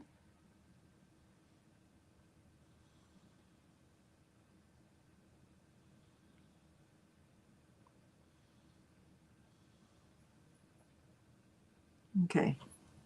All right, so I'm going to go to Cricut Design Space. Let me share my screen again. Thank you. All right, so I'm in Cricut Design Space. Yeah, I don't even try to weed them. I ain't even trying to do that. All right, so I'm in Cricut Design Space. And what I would do is go over here to shapes, and I would just grab this like curved little square right here. That's what I would do. And I would change the size of it to 2.5. So 2.5. If I change the width, the height automatically changes. And that's what I want. I want the square and I want it at 2.5. I also want to change the color of it to white. And I wanted to look at it just like that. I'm going to just duplicate this so I can have two squares. I'm going to have the front and back of my card, right? I'm going to have the front of the card, and I'm also going to have the back of the card. All right, so now I can close this out. On the back of the card, well, let's do the front first. On the front of the card, I just wanted to say, you know, thank you for your order or something like that. So thank you for your order. And like that, right? And it doesn't have to be anything fancy. It can be fancy, but the goal is just to say thank you. So it doesn't really have to be fancy. And I want the text to be black. And I want to put it up here. And I'm going to make it a little bit smaller like that. And then I also want to add my logo. So I already have my logo here. Here's my logo. I'm going to just add it. And I'm going to make it smaller so that it fits in here on the card like that, right? Just like that. And then I want to select all parts of the card, and I'm going to click align and center horizontally. And then I'm changing this to a sticker, but it's not going to really be a sticker. I want it to be flat with a border. So I'm going to click on create sticker, die cut. I do want to have a border. I want to have a thin border. And if I really wanted to get fancy with it, like I could use my logo colors or whatever, but I'm going to just use black, right? And I can click apply. So now I have one card that's complete. Okay. Now, what I also want to do is add my YouTube channel to the back, right? With that QR code. With a QR code, Philip, what you do is you scan the code. Well, you'll see with that one, you're going to be able to scan it. And when you scan it, it'll take you to my YouTube channel, right? So I'm going to click on upload. I'm going to upload the image. I'm going to browse, and I'm going to bring in that QR code, right? I'm going to click continue, apply and continue. I'm bringing in the flat graphic, continue. I'm going to click upload. When I bring it in, I'm still going to bring it down, right? Because I want it to fit in here. Just like that. And I can make it smaller if I want to, because it has like a border around it. That's fine. And I also want to say something like subscribe to my channel, right? So I can say subscribe to my channel. I like to use exclamation points for everything. Don't worry about it. And maybe I want this to be red, you know, and this is not like my logo color. It's not the official colors, but it's fine, right? I might want it to just look like that.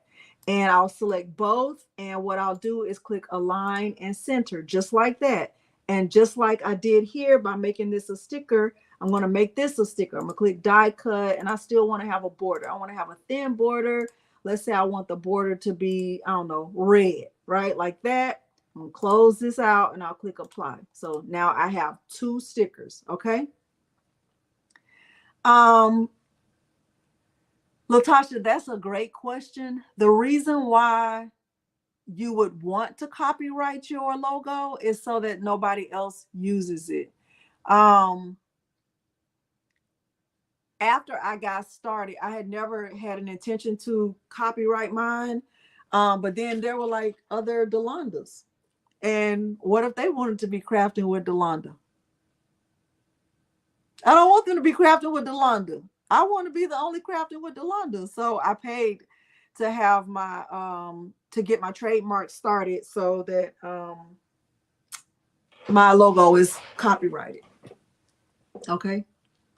All right. So now I have both of these. Now this part right here may get confusing, so pay attention. You can take notes on the back of your document that you already had, because I'm going to print this from here, and I'm going to be printing front and back. And a lot of times people think you can't print front and back from Cricut Design Space, but you can. Okay. Yeah. So I'm still in the trademark stage, but an officer does have all of my documents. So I'm very, very excited about that. Very excited. So now, even now, nobody can use it because it's already trademarked. Okay. All right. So pay attention to this part. All right. So I told you that I'm making a card that's double-sided, right? It has one side that's a QR code, and one side that's good. One side that's crafting with Delonda, like with the thank you for your order, right? What I'm going to do right here is I'm going to flip this. I'm just going to flip this right here. I'm going to flip it horizontally so it is mirrored already, okay? So I have one card that's flipped and I have one card that's not. Y'all still with me? Y'all still with me? Thank you, Amandi.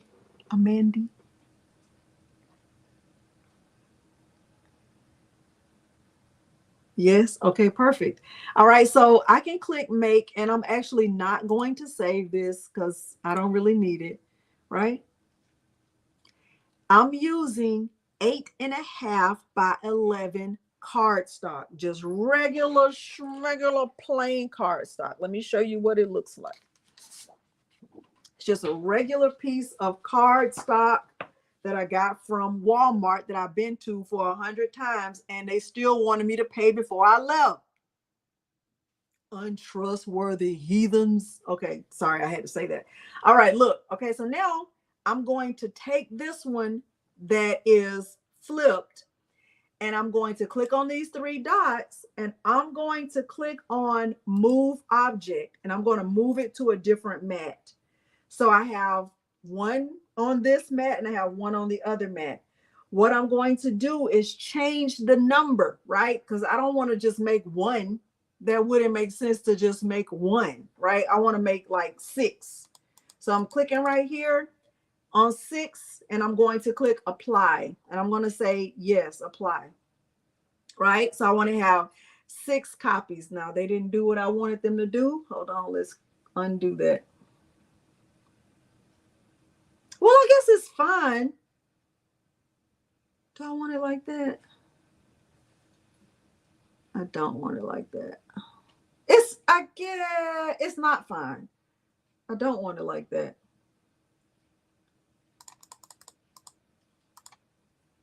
I don't want it like that. Let me move this again.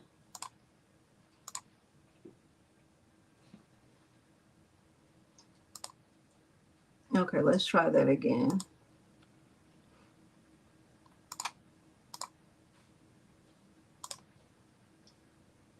Of course, it's not doing what I wanted to do because I wanted to do it. That's fine. That's fine. That's fine. That's fine. Hold on. Let me go back. Let me move this one. Let me move object. Let's see if it'll change to what I wanted to do.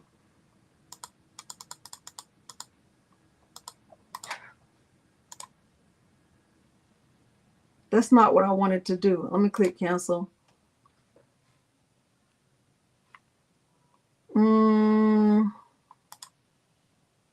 I'll duplicate them. Let me duplicate. That's not what I wanted to do, y'all, but it's okay. I'll duplicate them here.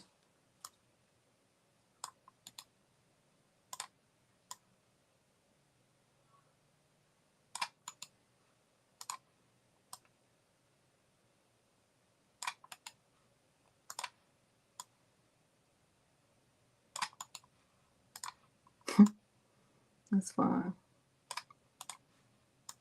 Let me see if it's going to give me drama.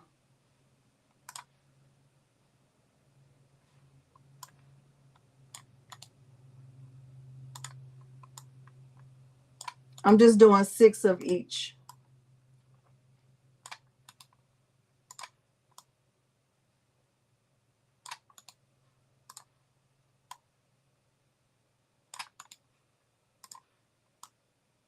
Earlier when I moved one and I did that multiple copies, it didn't do that, but it's fine. Cricut Design Space is being Cricut Design Spacey. It's fine. It's fine. It's fine. It's fine. All right. Okay, we're good. Because that's not how I wanted to do it, Kristen, and that's not how I did it earlier. That's not how I did it earlier, but it's fine. It's fine. It's fine. It's great. It's gonna be fine. All right. Anyway, so look, I have 6 copies right here, and I have 6 copies right here. Now, even though this one is flipped, I really don't want it to be flipped, but let me print this one first. I'm going to print this first page. Can you grab 2? It's okay. I'm just do it this way. I'm just do it this way.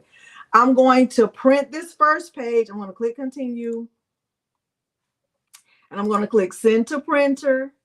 And I'm using my regular Canon printer. It's not sublimation. It's not sublimation. This is just a regular Canon printer. It's nothing fancy about it. I'm gonna click system dialog, and I'm even choosing, like, let's see what the preference is. It says high resolution. It's really not. It's just regular paper, and I'm using standard quality. I'm using this sheet right here. I'm gonna put it in the printer, and I'm gonna click print.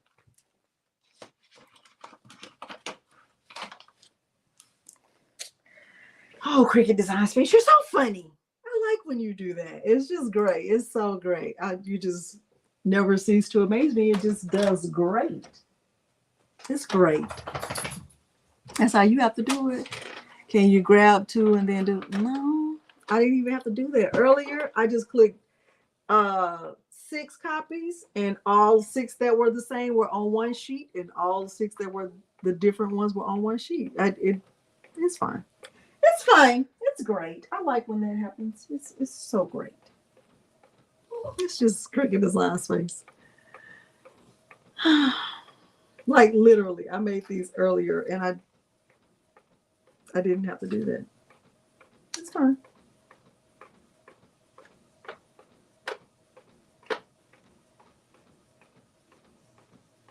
It's fine. It's great.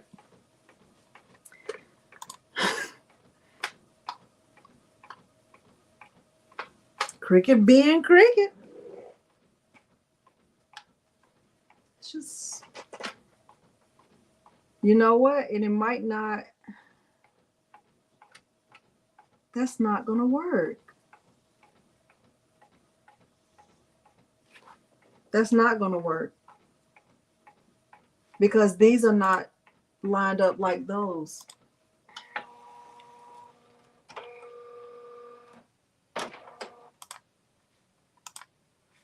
Why?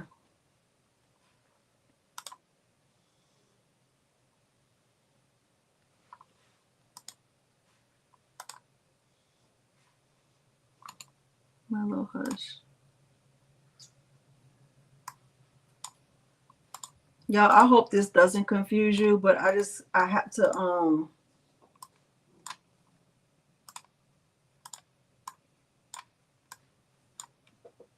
I have to try it again the other way because it doesn't work this way. Let me duplicate. I'm just duplicating this copy so I can try it again the way that I did it earlier.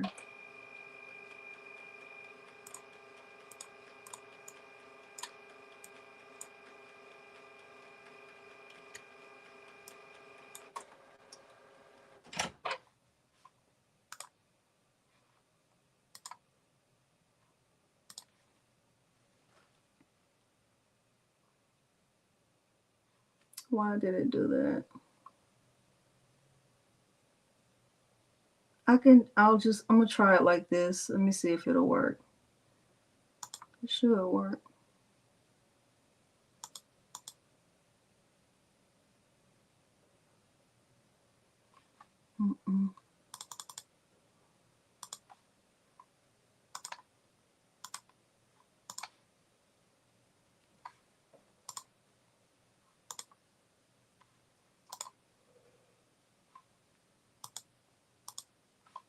Let me see.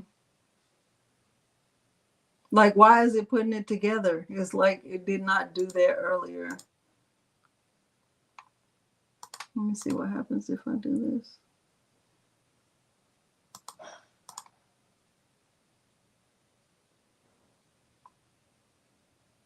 It'll still.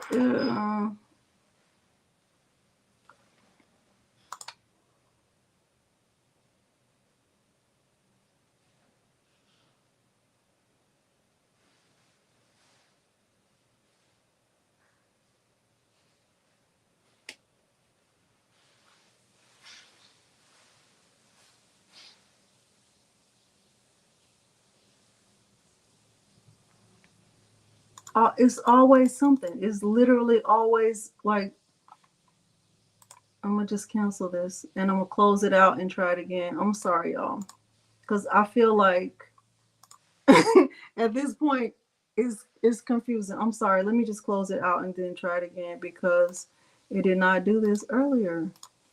And there's a specific way you have to do it. There's a specific way you have to do it. So let me just try it again. I'm going to keep my cool.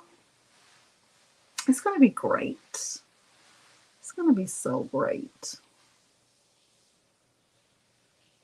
It's okay. I already have a design in there.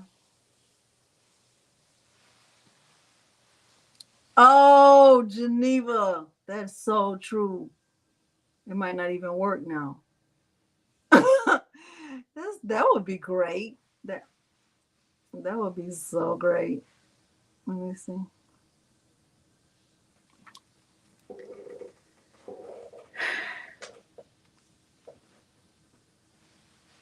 Okay. Good night, David. Sorry.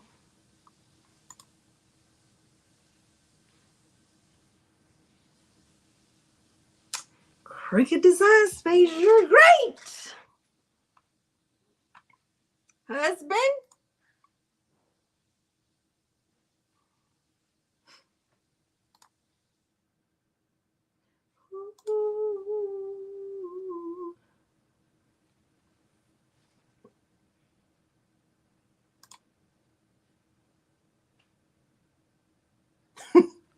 So great. I love it when that happens. It's always so good. Let me just see if it'll work. Let's click move. I'm just trying to see if it'll work before I even bring y'all back over here for no reason at all. Apply. Okay, so it is. All right, let me go back into Cricut Design Space. I'll just use the design I made earlier. Okay, good night, Keisha. All right. And we're back. Look, it's fine. I'm so used to Cricut Design Space doing what it's doing. It's fine. All right, so I made this one earlier, but I'll just use this one as my example. So you still see that I have one image that is mirrored or flipped, and I have one that's not, that just has my QR code. I'm going to click make. And that's why I practice before I go live, because Cricut Design Space just be so Cricut Design Spacey. So I'm going to click on these three dots and click move object and click on new, and watch when I click on 6. I want 6 of these. I'm going to click apply and apply right here.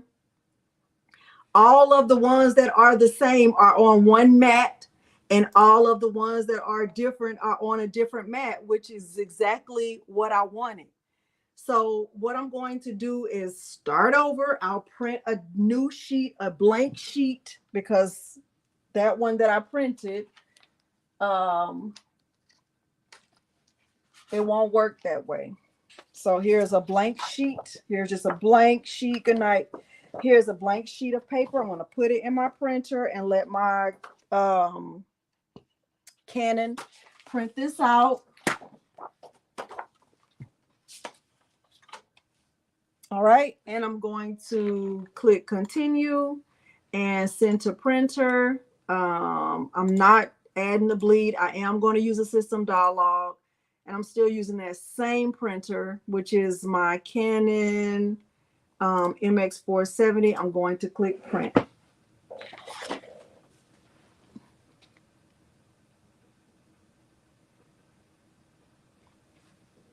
Kristen, it cooperated earlier today. It just does what it wants to do, whatever. Good night, Deborah. Thank you for everyone who is still here, and make sure you please like the video. There are a lot of you still here, and I appreciate it.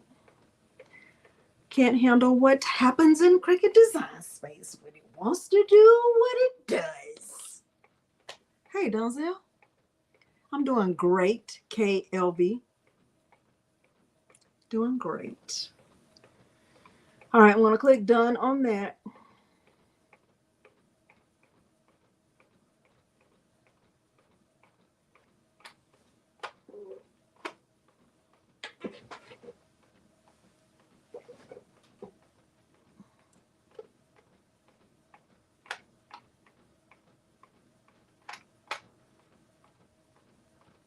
Thank you, Michaela. You just detonate. Let me turn my heat press.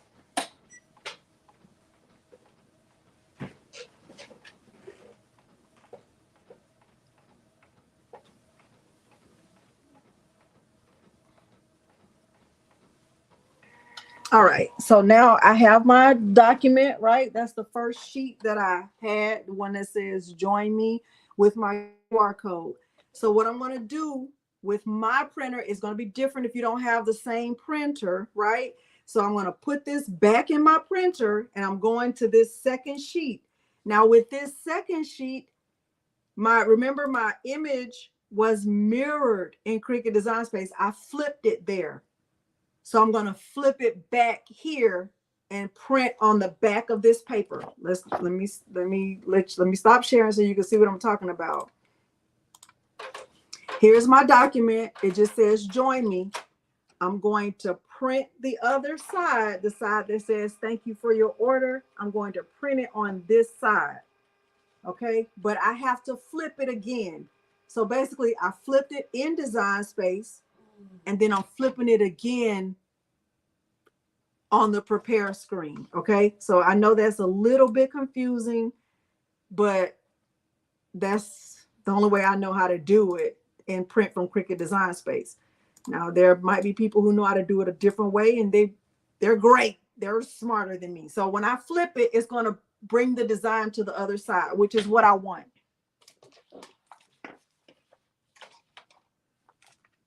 So I'm going to click done. I'm going to send this to the printer.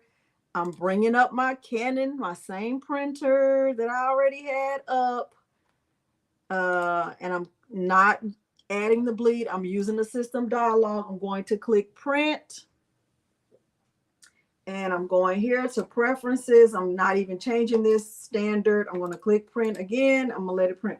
Now, I personally, Delonda, being of sound mind and body, right?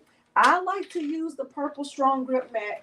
I just like to, but don't wool body. I flip it to flip it back. That's right.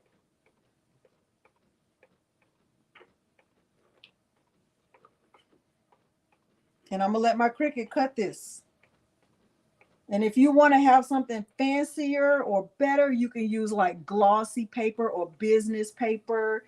You can make this into a sticker if you want to and put this on the outside and just have like a one-sided sticker thing, whatever. You can do that. You don't have to have your QR code. You can make it into 2 stickers.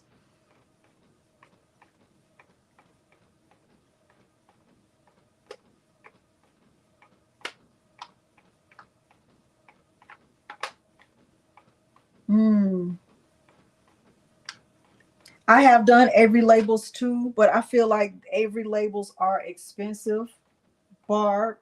So, I mean, cardstock is cheaper than Avery labels. I actually have some Avery labels right here. This is like $8 or almost $9, whereas cardstock is cheaper than that, and you get more sheets. All right. So now I'm still in Cricut Design Space. I'm gonna click done and I'm going to make sure I'm on the right side. So here's the other side, right? There's the side and there's the first side, right? Here we are. Here we are, right? So I'm going here and I'm going to choose either one. If I choose this one, I'm going to put my paper down on this side. I'll put my paper down on this side since this was the one we did with the mirrored image. But what I want you to see is that, let me stop sharing so you can see that my image is perfectly lined up front and back. Okay, it's perfectly lined up. Okay, so I'm going to put it down. I'm going to put it down just like this. Shay, yes.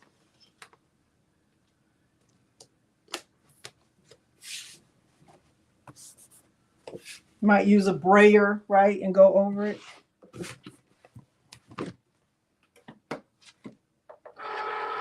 And I use printable vinyl specialty. That's the setting that I'm using. And I'm going to press go and let my Cricut cut that.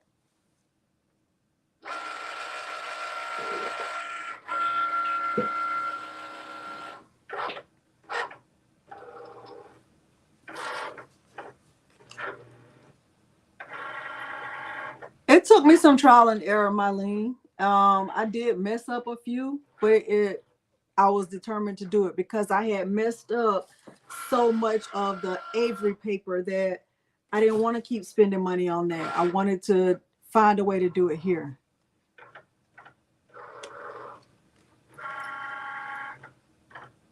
I have some glitter cardstock. Hello, what are you doing?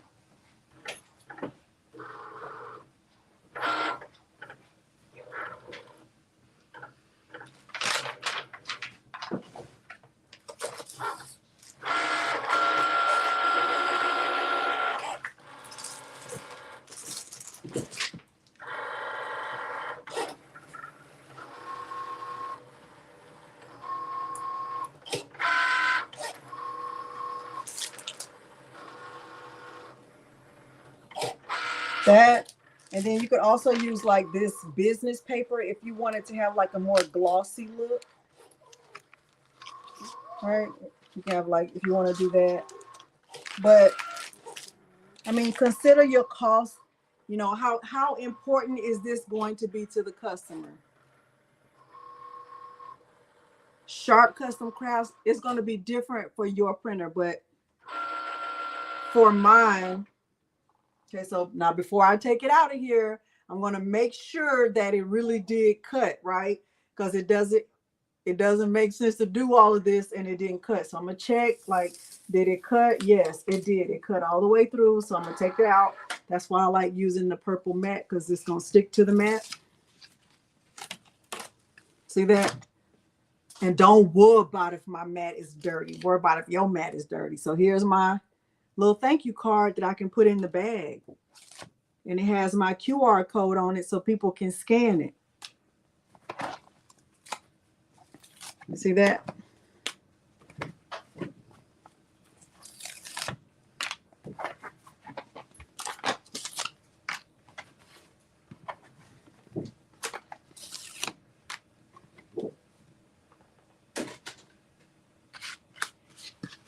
Okay. So I could put those in my bag if somebody places an order for me to say, like, thank you for placing an order. If they want to follow me again, or, you know, follow me on social media on any place. Okay, that's what I do. Yes, honey, red tape. All right, so I do that there. I also made my stickers. This is just my logo on a sticker. So if I click cancel, if I go back in, I'm gonna click yes, because I only need to cut one side, right? The other side is on the back already. Somebody asked which way did I put the paper in? So my when I printed the first time in my printer, like I'll write on this so you can see what I'm talking about. But your print is going to be different if you don't have the same printer I have. And my printer, they don't even make it anymore. But this printer is literally going to have to say, I'm dying, and die. Because otherwise it's going to be right there where it is. Okay.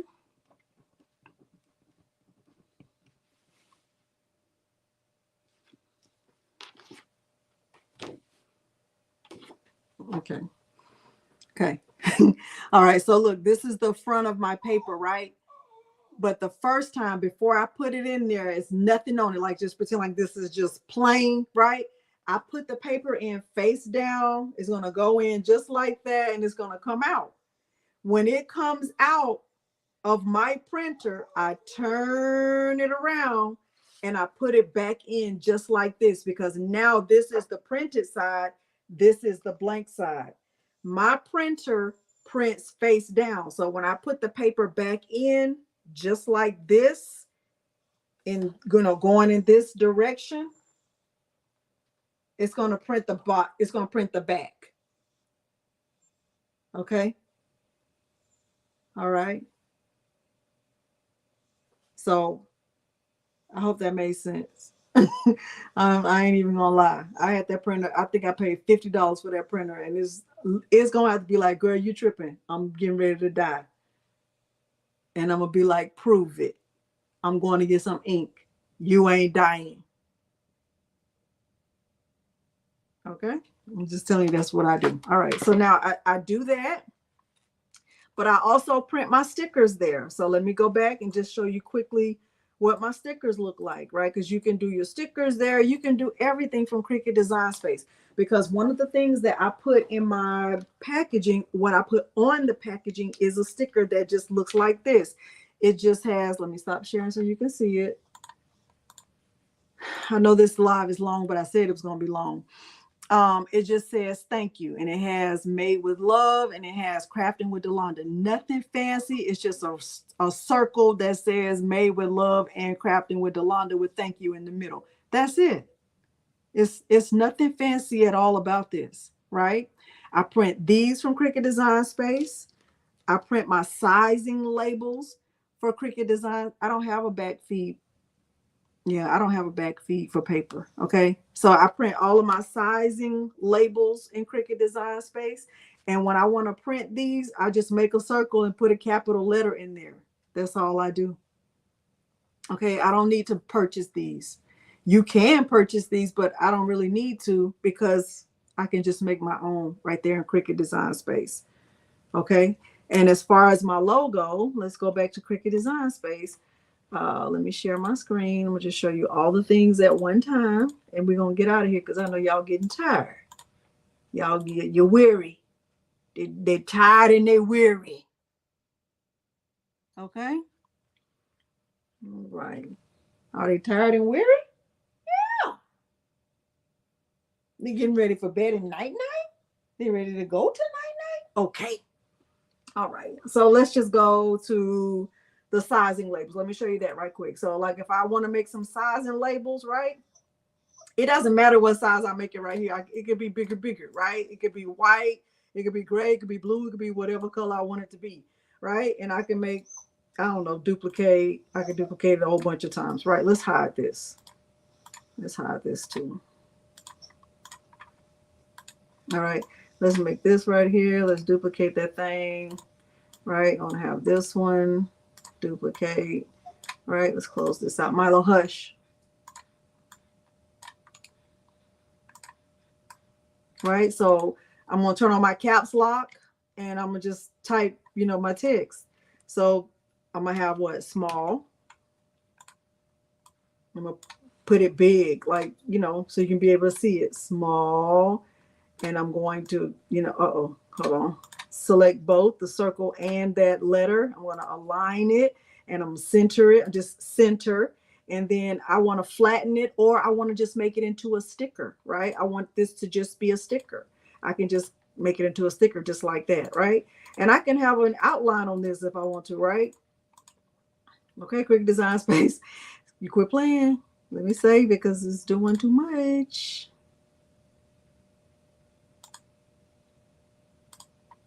Because now it's not letting me click. All right, there. All right, so small, then medium, right? And I'm just going to make it big. And I'm going to center it, right? Center, align, center. And I can attach it, or I can just like flatten it to make it into a sticker. And my stickers could be different colors. I can have them in different colors, right? I can have the text in whatever color. This could be large. See what I'm saying? Y'all see what I'm doing?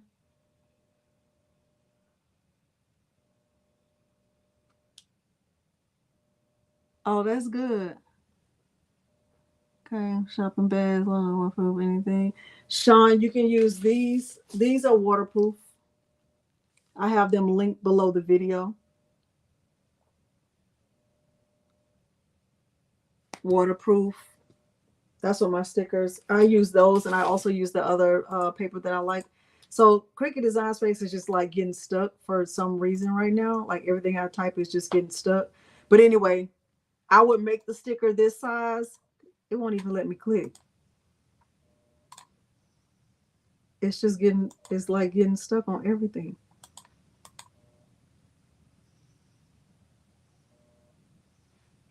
I think Cricut Design Space is done with me for tonight. Do y'all see that? It won't let me click. I'm over it. I'm over it. It's fine. It's fine. It's fine. It's fine. So anyway, let's just say I'm making a shirt, right? And I'm making a shirt with my logo. Someone wanted to purchase a shirt with my logo, and I'm ready to do all the things that I do when I ship out a shirt with my logo. One thing I didn't get to show y'all that I really want to show you is how I make these. And hopefully Cricut Design Space will let me go back in, but because I want you to see these before we go. These are washing instructions. Now, these are only washing instructions for if you are making rhinestone shirts.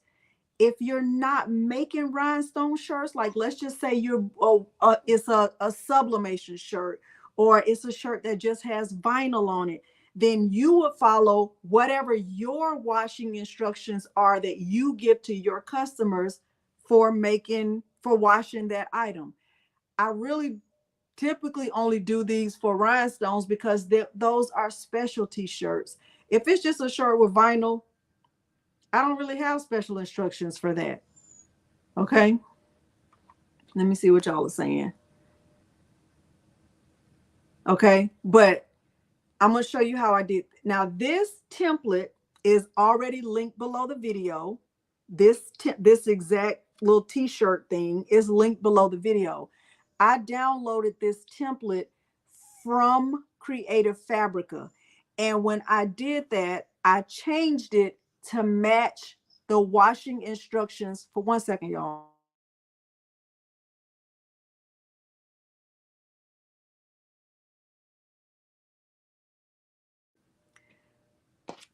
I changed it to match the washing instructions for rhinestones. I wanted to show you how I did that. Do you want me to try it again, or do you think you can handle doing this for yourself? Diane, I'm frustrated with Cricut Design Space at this moment.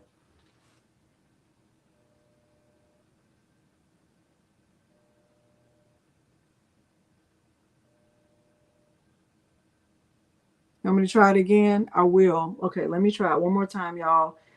Cross your fingers and your toes. That's the problem. Y'all didn't cross your toes.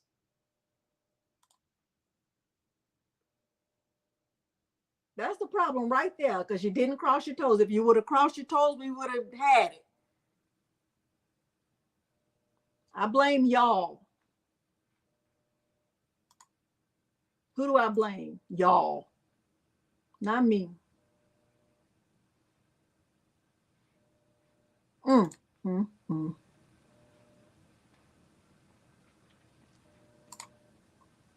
Let me try it again. I'm going to show you the exact text I use, because this good.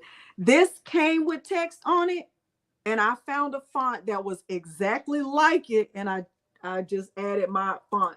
I added font because I liked it the way I liked it, and it was getting on my nerves. It was getting on my nerves. It was getting on my nerves. But I asked Eve, like, Eve, what are the washing instructions for rhinestone shirts? And she told me. And when she told me, that's what I put on here. So hold on 1 second.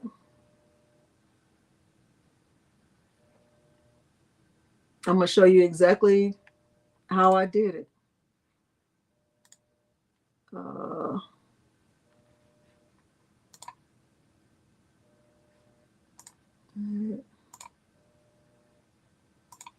Okay. Let's see.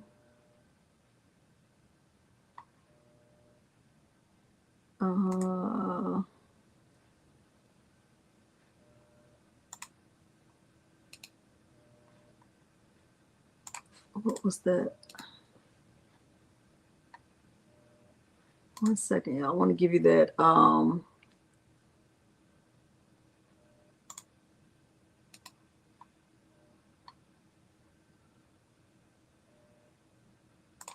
I want to give you the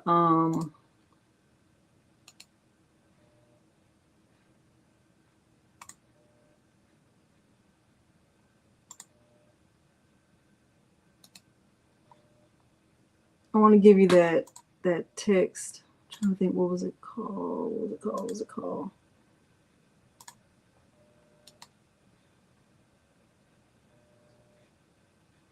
Oh my gosh. Okay, I found it. All right.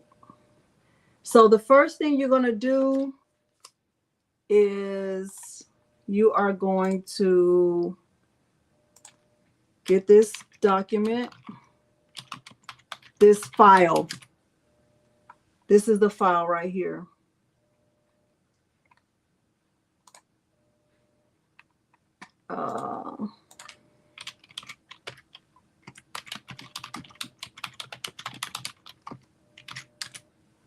And then once you download that document, also get this font.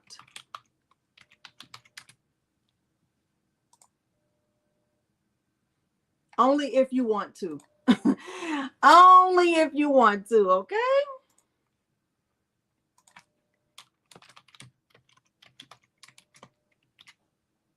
This is the font that I used. I'm telling y'all all my little secrets. All my secrets. Okay.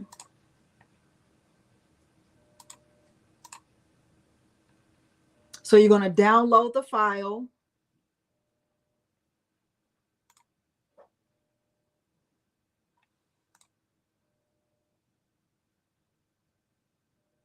And you're going to bring in the SVG to Cricut Design Space. Let me go back and share my screen so y'all can see the file. Present, share screen. Hopefully Cricut will be good to me. Please, please, please. I don't care. Going to try some things. Okay, so look, I'm going to go to upload, and I'm going to upload that file, the little t-shirt. Now, what I suggest you do is, hold on. I'm going to the SVG. Now, you see how this is orange? I didn't keep mine orange because orange is real. This orange is not a part of my logo color, right? And I didn't want it to be orange. So right here, when you click right here, you'll see all of the parts of the file. So this is the color. Right here, I didn't like it orange. You can change yours to blue. You can change it to pink, purple, yellow, green, whatever, right? Whatever colors match your logo or the colors that you like to be known for. I really stick with red and yellow and black. Those are my colors, but I do have specific hex codes for my logo that I use when I'm making something. So when you see red in my logo, it's not just a basic red, honey, because we're not basic over here. We extra, right? So all of my red in my logo, every part of red that you see is a specific color of red, but I'm just using blue to show you, right? All right. So whatever the shirt is, let's just say you were washing I don't know, a white shirt, and I wash my whites in hot water. So I might say turn it inside out. So all of this stuff right here, all of this that's already on here, I might not want that. Like where it says no fabric softener, I use fabric softener. So I would delete that. Cold wash only. I would definitely delete that because if it's a white shirt, I'd use hot water. But you do it how you do it, right? I will keep that. I do want bleach. Let's see. Cold wash. Where's cold wash? Cold wash only. So I would delete that. All right. That font that I told you is called Quotable, right? The one that I gave you in the link, right? So I would go to my text and I would type hot water only, right? So this is all caps lock. So I would turn on the caps lock, hot water only, right? And I would change it to that font, Quotable, right? That I found, that I downloaded, right? It's called Quotable. Right here's Quotable, and it looks, to me, it looks just like that. And your customer is not going to be like, that's not the same font. right? This is not, your customer is not going to be thinking that, right? They're going to be like, man, I really appreciate you taking the time to tell me how to wash my clothes, because now I'm going to give it to my husband so he can go wash my clothes. I'm just joking, just joking, just joking, just joking. Okay, anyway, so then what I would do after I'd use that text, that font, I would bring it down so it's like the same size as what the one that's already on here, and it's kind of like fitting in there to match, because I want mine to match theirs, right? I want it to be just, I want it to look just like theirs. Hold on. So first of all, let me go ahead and attach it so I can do whatever I want to do with it. That's looking good, right? It looks just like that, doesn't it? I do include that. I include it with mine, Philip.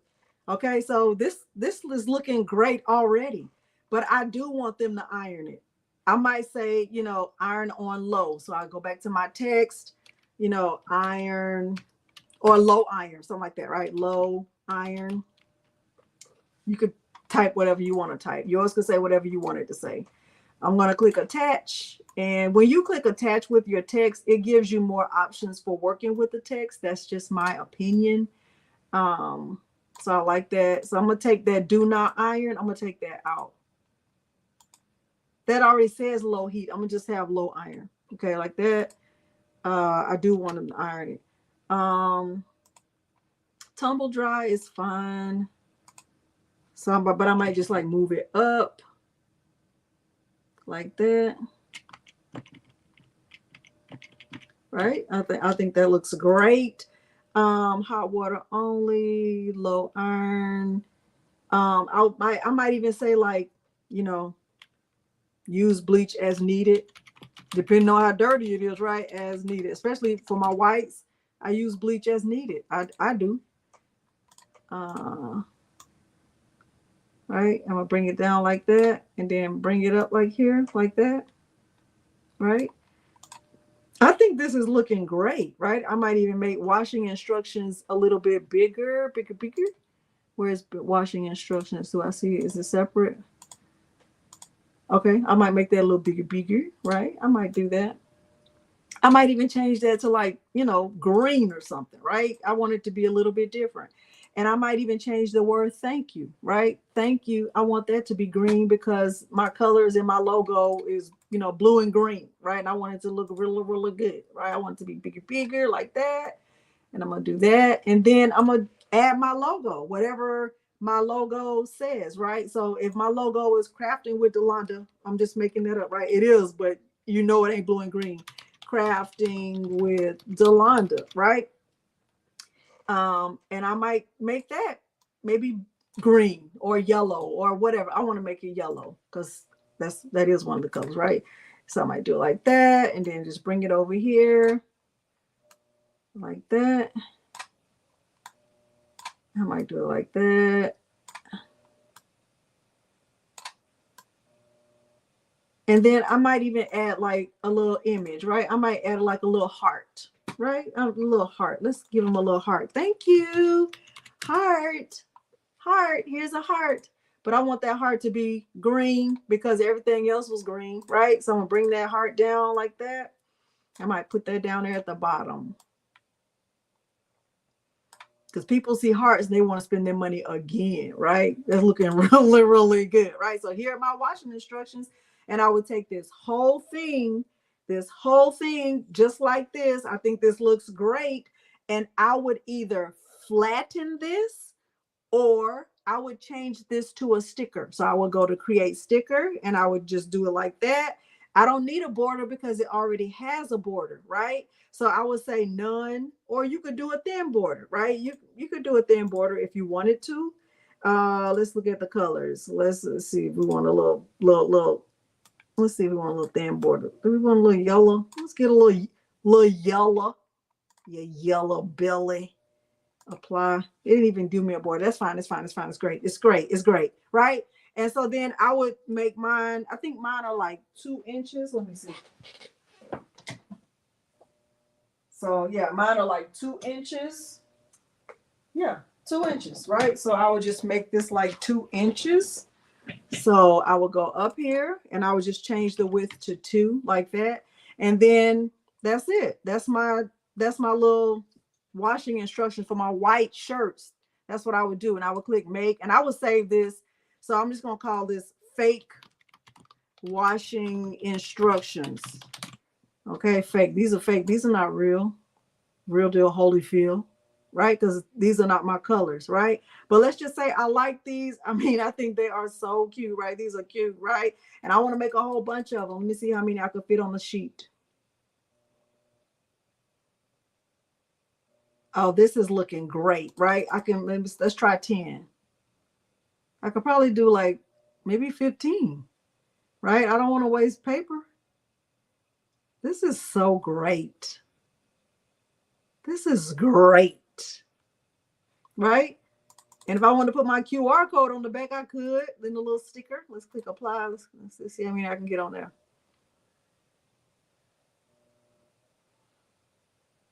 If y'all are new here or you just got here, make sure you have liked the video. Make sure you are subscribed to this channel.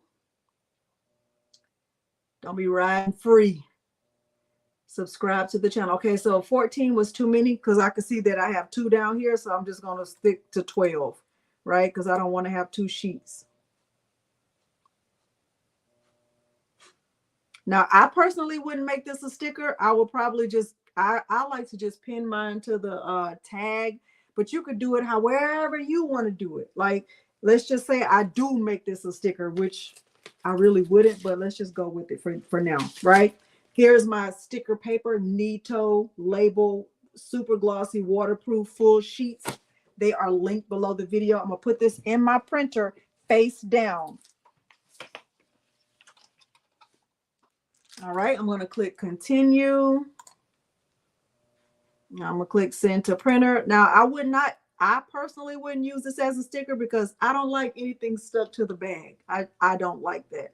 But do how you do, right? So I'm not going to add bleed. I'm going to use system dialog. This is my regular Canon printer, not sublimation preferences. I'm still using high resolution standard. I'm going to click print and let it print. It's okay.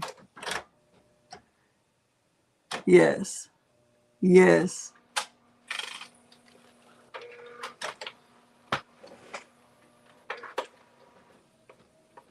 So maybe it won't print, Kristen, and I can show what I would do if it didn't print. Yeah, we've been on here for a minute. We're doing okay though. We're doing okay. We had a little snafu, but it's okay. If you aren't subscribed, make sure you subscribe.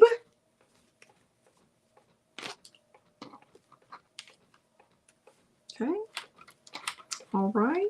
But my washing instructions look like this. Somebody's at the door. Sonny boy, Sonny. Hey.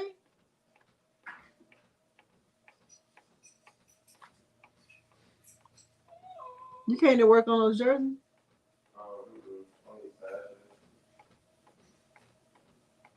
Hey, Tish.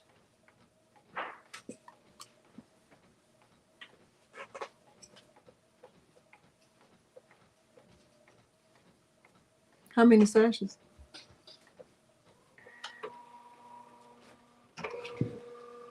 It's 5 total. Let me stop sharing. So I'm gonna click done right here.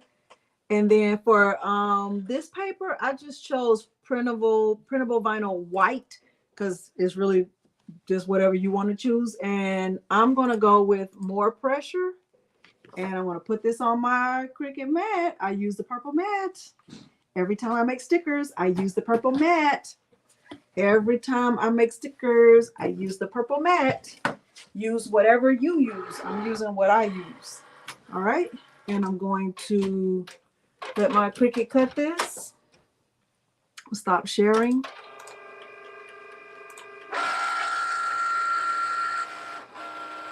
Yes, 2 inches. I do 2 inches in width.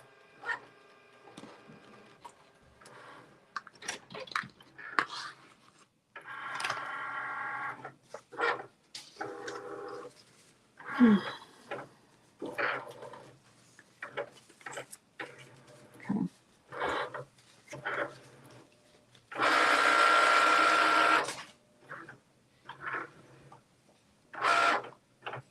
What did I miss? Did I miss anything?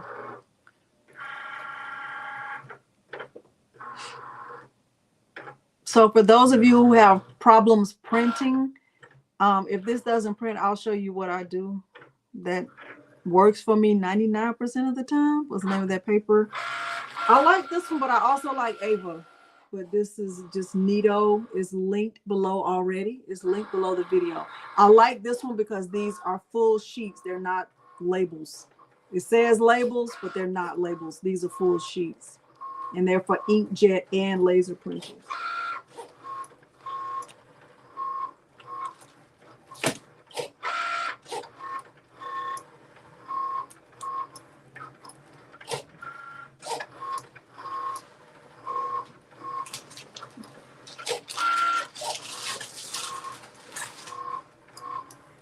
All right, so let's just say I had an order for a shirt, right? And I'm gonna use this shirt right here because I bought this shirt and I just love it. It's the only brown shirt I have, right? But let's just say somebody ordered a chocolate brown shirt and they wanted my logo on it, right? And I'm like, okay, sure, that's gonna be whatever it's gonna be. I'm gonna tell them how much the price is and I'm gonna make the shirt. I'm gonna put my logo on this shirt and show you how I would package it for selling it.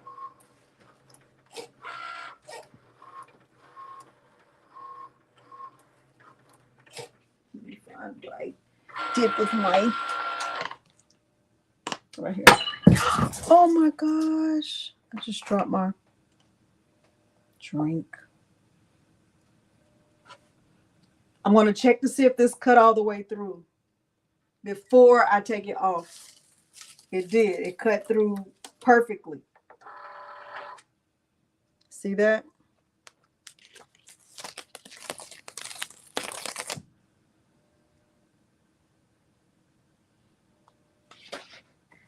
I got to get that up, y'all. So now these are stickers. I personally would not use these as stickers. I personally would use cardstock. That's what I use all the time. I don't really use these as stickers, but if you want to do them as stickers, do them as stickers. But this is a little, you know, it's a little sticker. Let me just show you. Man, I gotta get that up, y'all.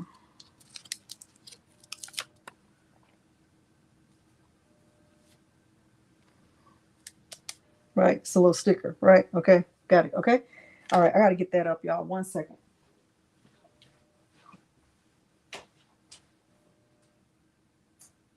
That will leave a stain.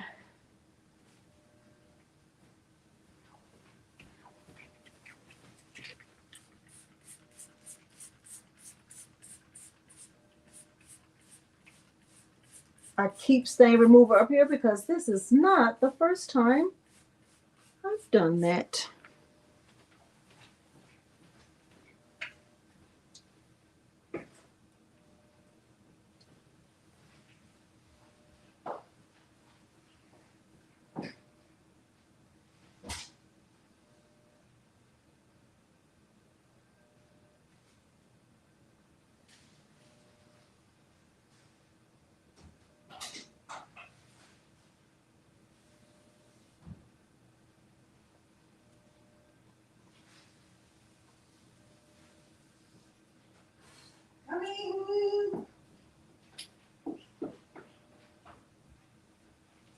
One second, y'all.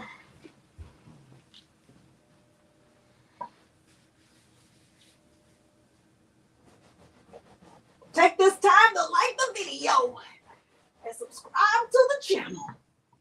Like, what am I subscribing for, girl? You ain't doing nothing but cleaning up your floor. That's right. Don't worry about it. Okay. All right. All right.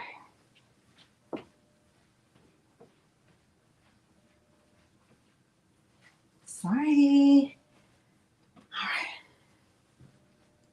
I don't even know what I did with the logo. I think I put it right here. Okay. So here's my logo, right? So I'm gonna cut this. When you wear my logo, I always send instructions with it. And the instructions say to preheat the shirt. So I'm gonna do that. I'm gonna move this so you can see. Hopefully you can see. All right, good, Artiga. All right, here's my shirt. Press it. My heat press is set for 315. Hey, you being really good or not? You being really good or not?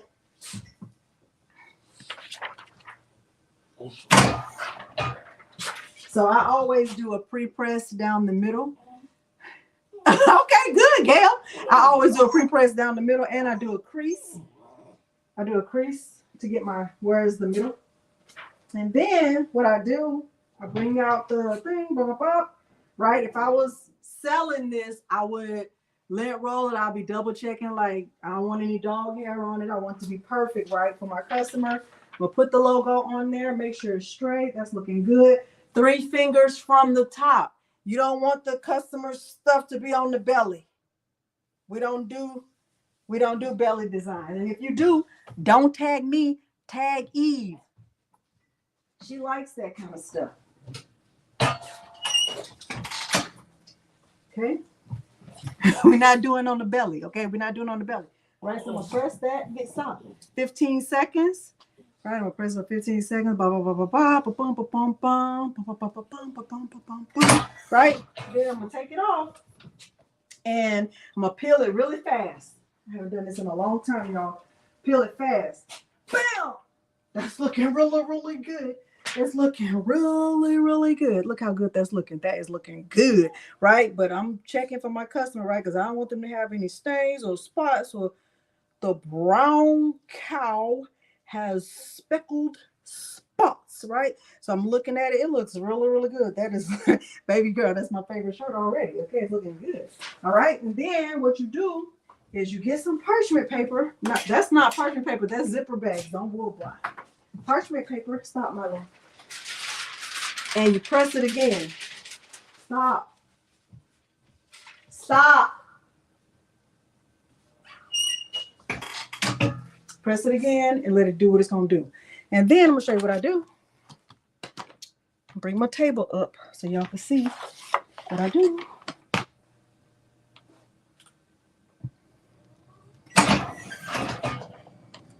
And it's done.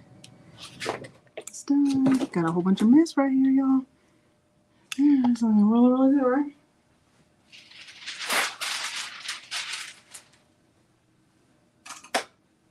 Here's my shirt, right? So when I look at this shirt, I'm gonna be like, okay, this is great. This is what I do. Do it how you do it. I'm telling you what I do, how I did them last time. Now, somebody said, get you some hang tags. I looked at hang tags and I did not like them, but you could do safety pins. You could do whatever you want to do. If you're going to be using the little t-shirt tags as stickers, right? Where's my t-shirt tag? Here's my t-shirt tag, right? If this was a if this was a rhinestone shirt, right, I would take this and I would attach it to the tag. That's what I do. But you could do it however you do it. I use a pen. I use a straight pen. But you could use a safety pin. You could use a whatever. Use whatever you use. This is how I do mine. Right? I just stick it like that so they can see it. And then I use this little folding thing. Let me show you the folding thing. It is linked below the video because I'm not good at folding, but my son is stellar. Now, he's at home right now, so I could ask him to come fold it, but he doesn't live here. So I got to do what I have to do for me and mine.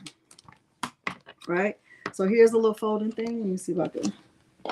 Now, when I say it's a mess over here, at this moment, at this very moment in my life, it's a mess right now.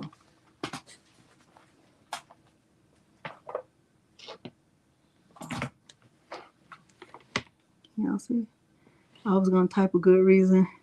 Good, Eve, good. We don't need it. Okay, let me bring this up a little bit. Y'all see that good? That's really good. Is that great? That's right, Marlene. Tell her to behave.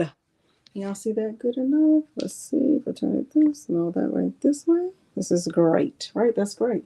So I'm going to put the shirt With this little folder thing that's linked below the video, you put the shirt on there face down. So here's the shirt face down, putting the shirt face down, and you fold up the lowest part, the part that's hanging off. So here's a part that's hanging off. You just fold it just like that so it's not hanging off anymore.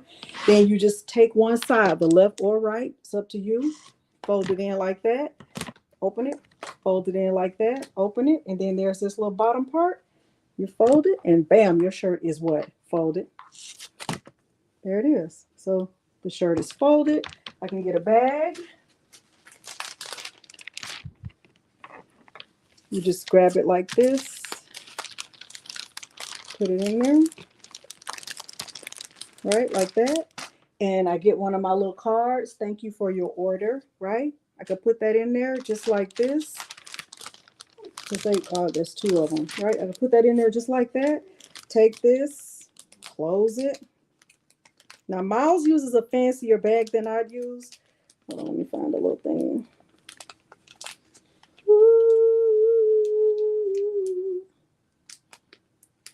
Hold on.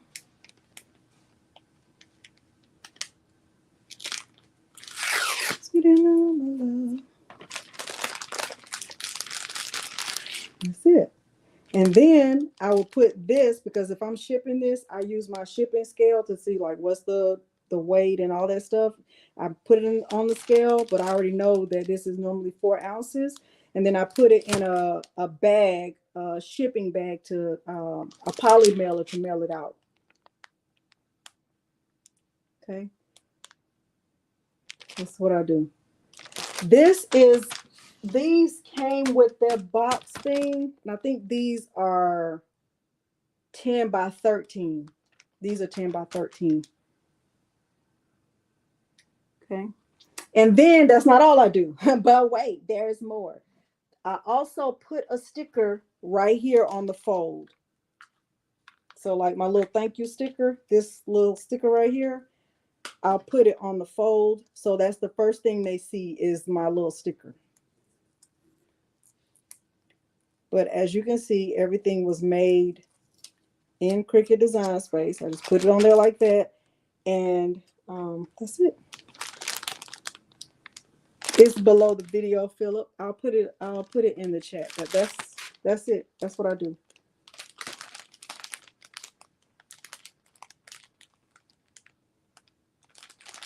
I looked at a label gun, but I didn't like it.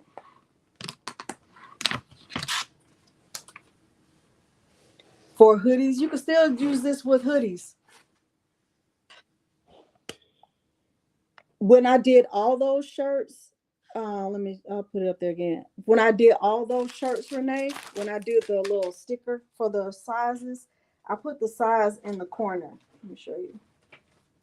But if it's just one, I don't do that. If I'm just selling one shirt, I don't do the little size thing. But if it's like this is a medium, I don't even think I have a little medium sticker, but you get it. Let's pretend like it's an extra large.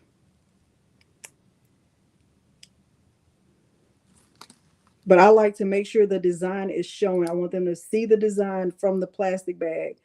So I don't use like black bags or colored bags.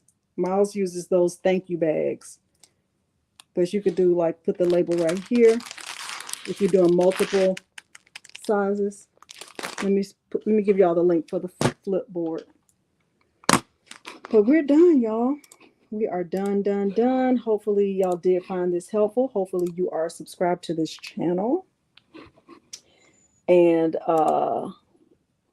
you have liked this video, but I think a lot of people have liked this video already. Let me show you. Oh no, these bags are 11 by 14. And if you buy this exact one that I'm linking, it comes with 100 bags. It comes with 100 bags. It comes with it comes with 100 bags. It comes with the label stickers. It comes with that folding board. And it came with something else. If you get this exact one. Okay. Thank you, Black Beauty. Okay, folding board. Now this is in all caps, no offense. Sorry, no offense. I just had my caps lock on from being in Cricut Design Space. Okay. Thank you so much. Aw, I'm sorry to hear that. Yeah, I feel like y'all, YouTube is a free platform, and if you have to, I don't know. I ain't even gonna get into my. We're not here for that. But anyway, there's that. Okay. Hopefully you did find it helpful. You liked the video. If you have questions about something that I didn't cover or something you want me to cover, y'all, I'm not a professional in sales. I don't do sales professionally. These are the bags that Miles uses. I did link these below too. These are nice. I mean, they're very nice. So he folds better without the thing. I have to use the little thing.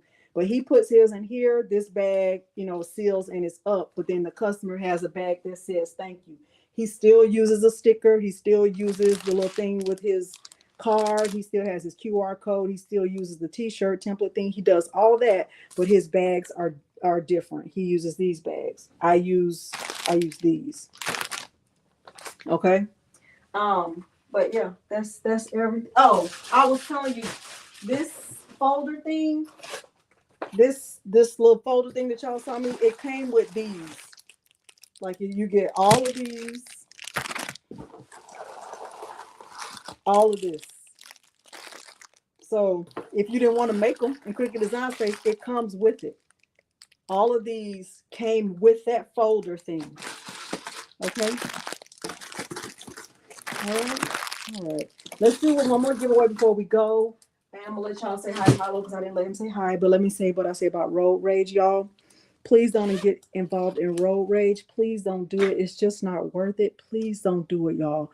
People are dying every day from road rage, and it's not necessary. Road rage is one of the most unnecessary things I can even think of, other than ashtrays on motorcycles. We don't need either one of them. We don't need an ashtray on a motorcycle, and we don't need road rage. You don't need either one of those. Okay? Just don't do it. Don't involve yourself in road rage. If somebody wants to go around you, let them go. Don't blow your horn, because for some people, that really is a trigger. Blowing your horn at people is a trigger. So don't do it.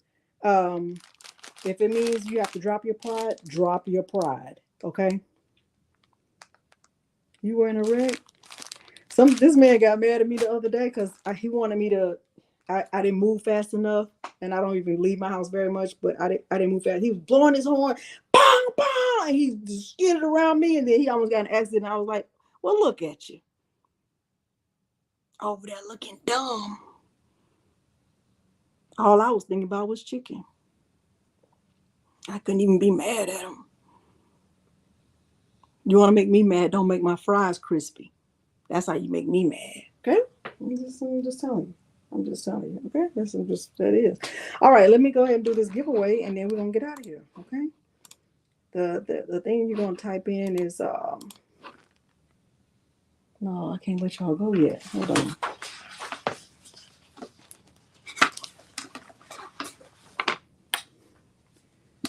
Did we accomplish our goal? Did we accomplish our goal? Baby, that's all I'm thinking about is chicken. Did we accomplish our goal? Very good. That's very good. If you live in the United States, you can participate in the giveaway. If you don't, sit this one out, okay? I wish I could do a international giveaway, but I ain't got it like that. That's why I have to sell shirts. Just joking, just joking, just joking, just joking, just joking, just joking, just joking. Logo 2. Logo 2. Logo 2. Logo 2. Come on, say hi to the people. Do you want to say hi to the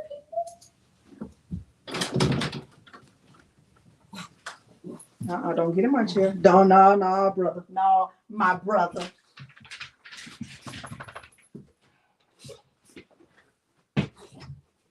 You want to say hi to the people? You want to say hi to the people. You want to say hi to the people. Did you say hi to the people? Were you being really, really good or no? Were you being really, really good or no? Tell me. Were you being good or no? Were you being good or no? Okay. All right. 5, 4, 3, 2, 1. We got to see who's on. We got to draw Milo. Let's see who won. Giveaway. Let's see who won the giveaway. Let's see. Money. I didn't see you before. Barb LaFond. Do we know Barb? Barb thinks you're really, really cute, Milo. Barb thinks you're really, really cute. All right, Barb. Barb is the winner. You say hi to Barb. Let me say hi to Barb. Did you say hi to Barb or no? Congratulations, Barb. Congratulations. You say hi to Barb or no? Did you get a treat? Treat.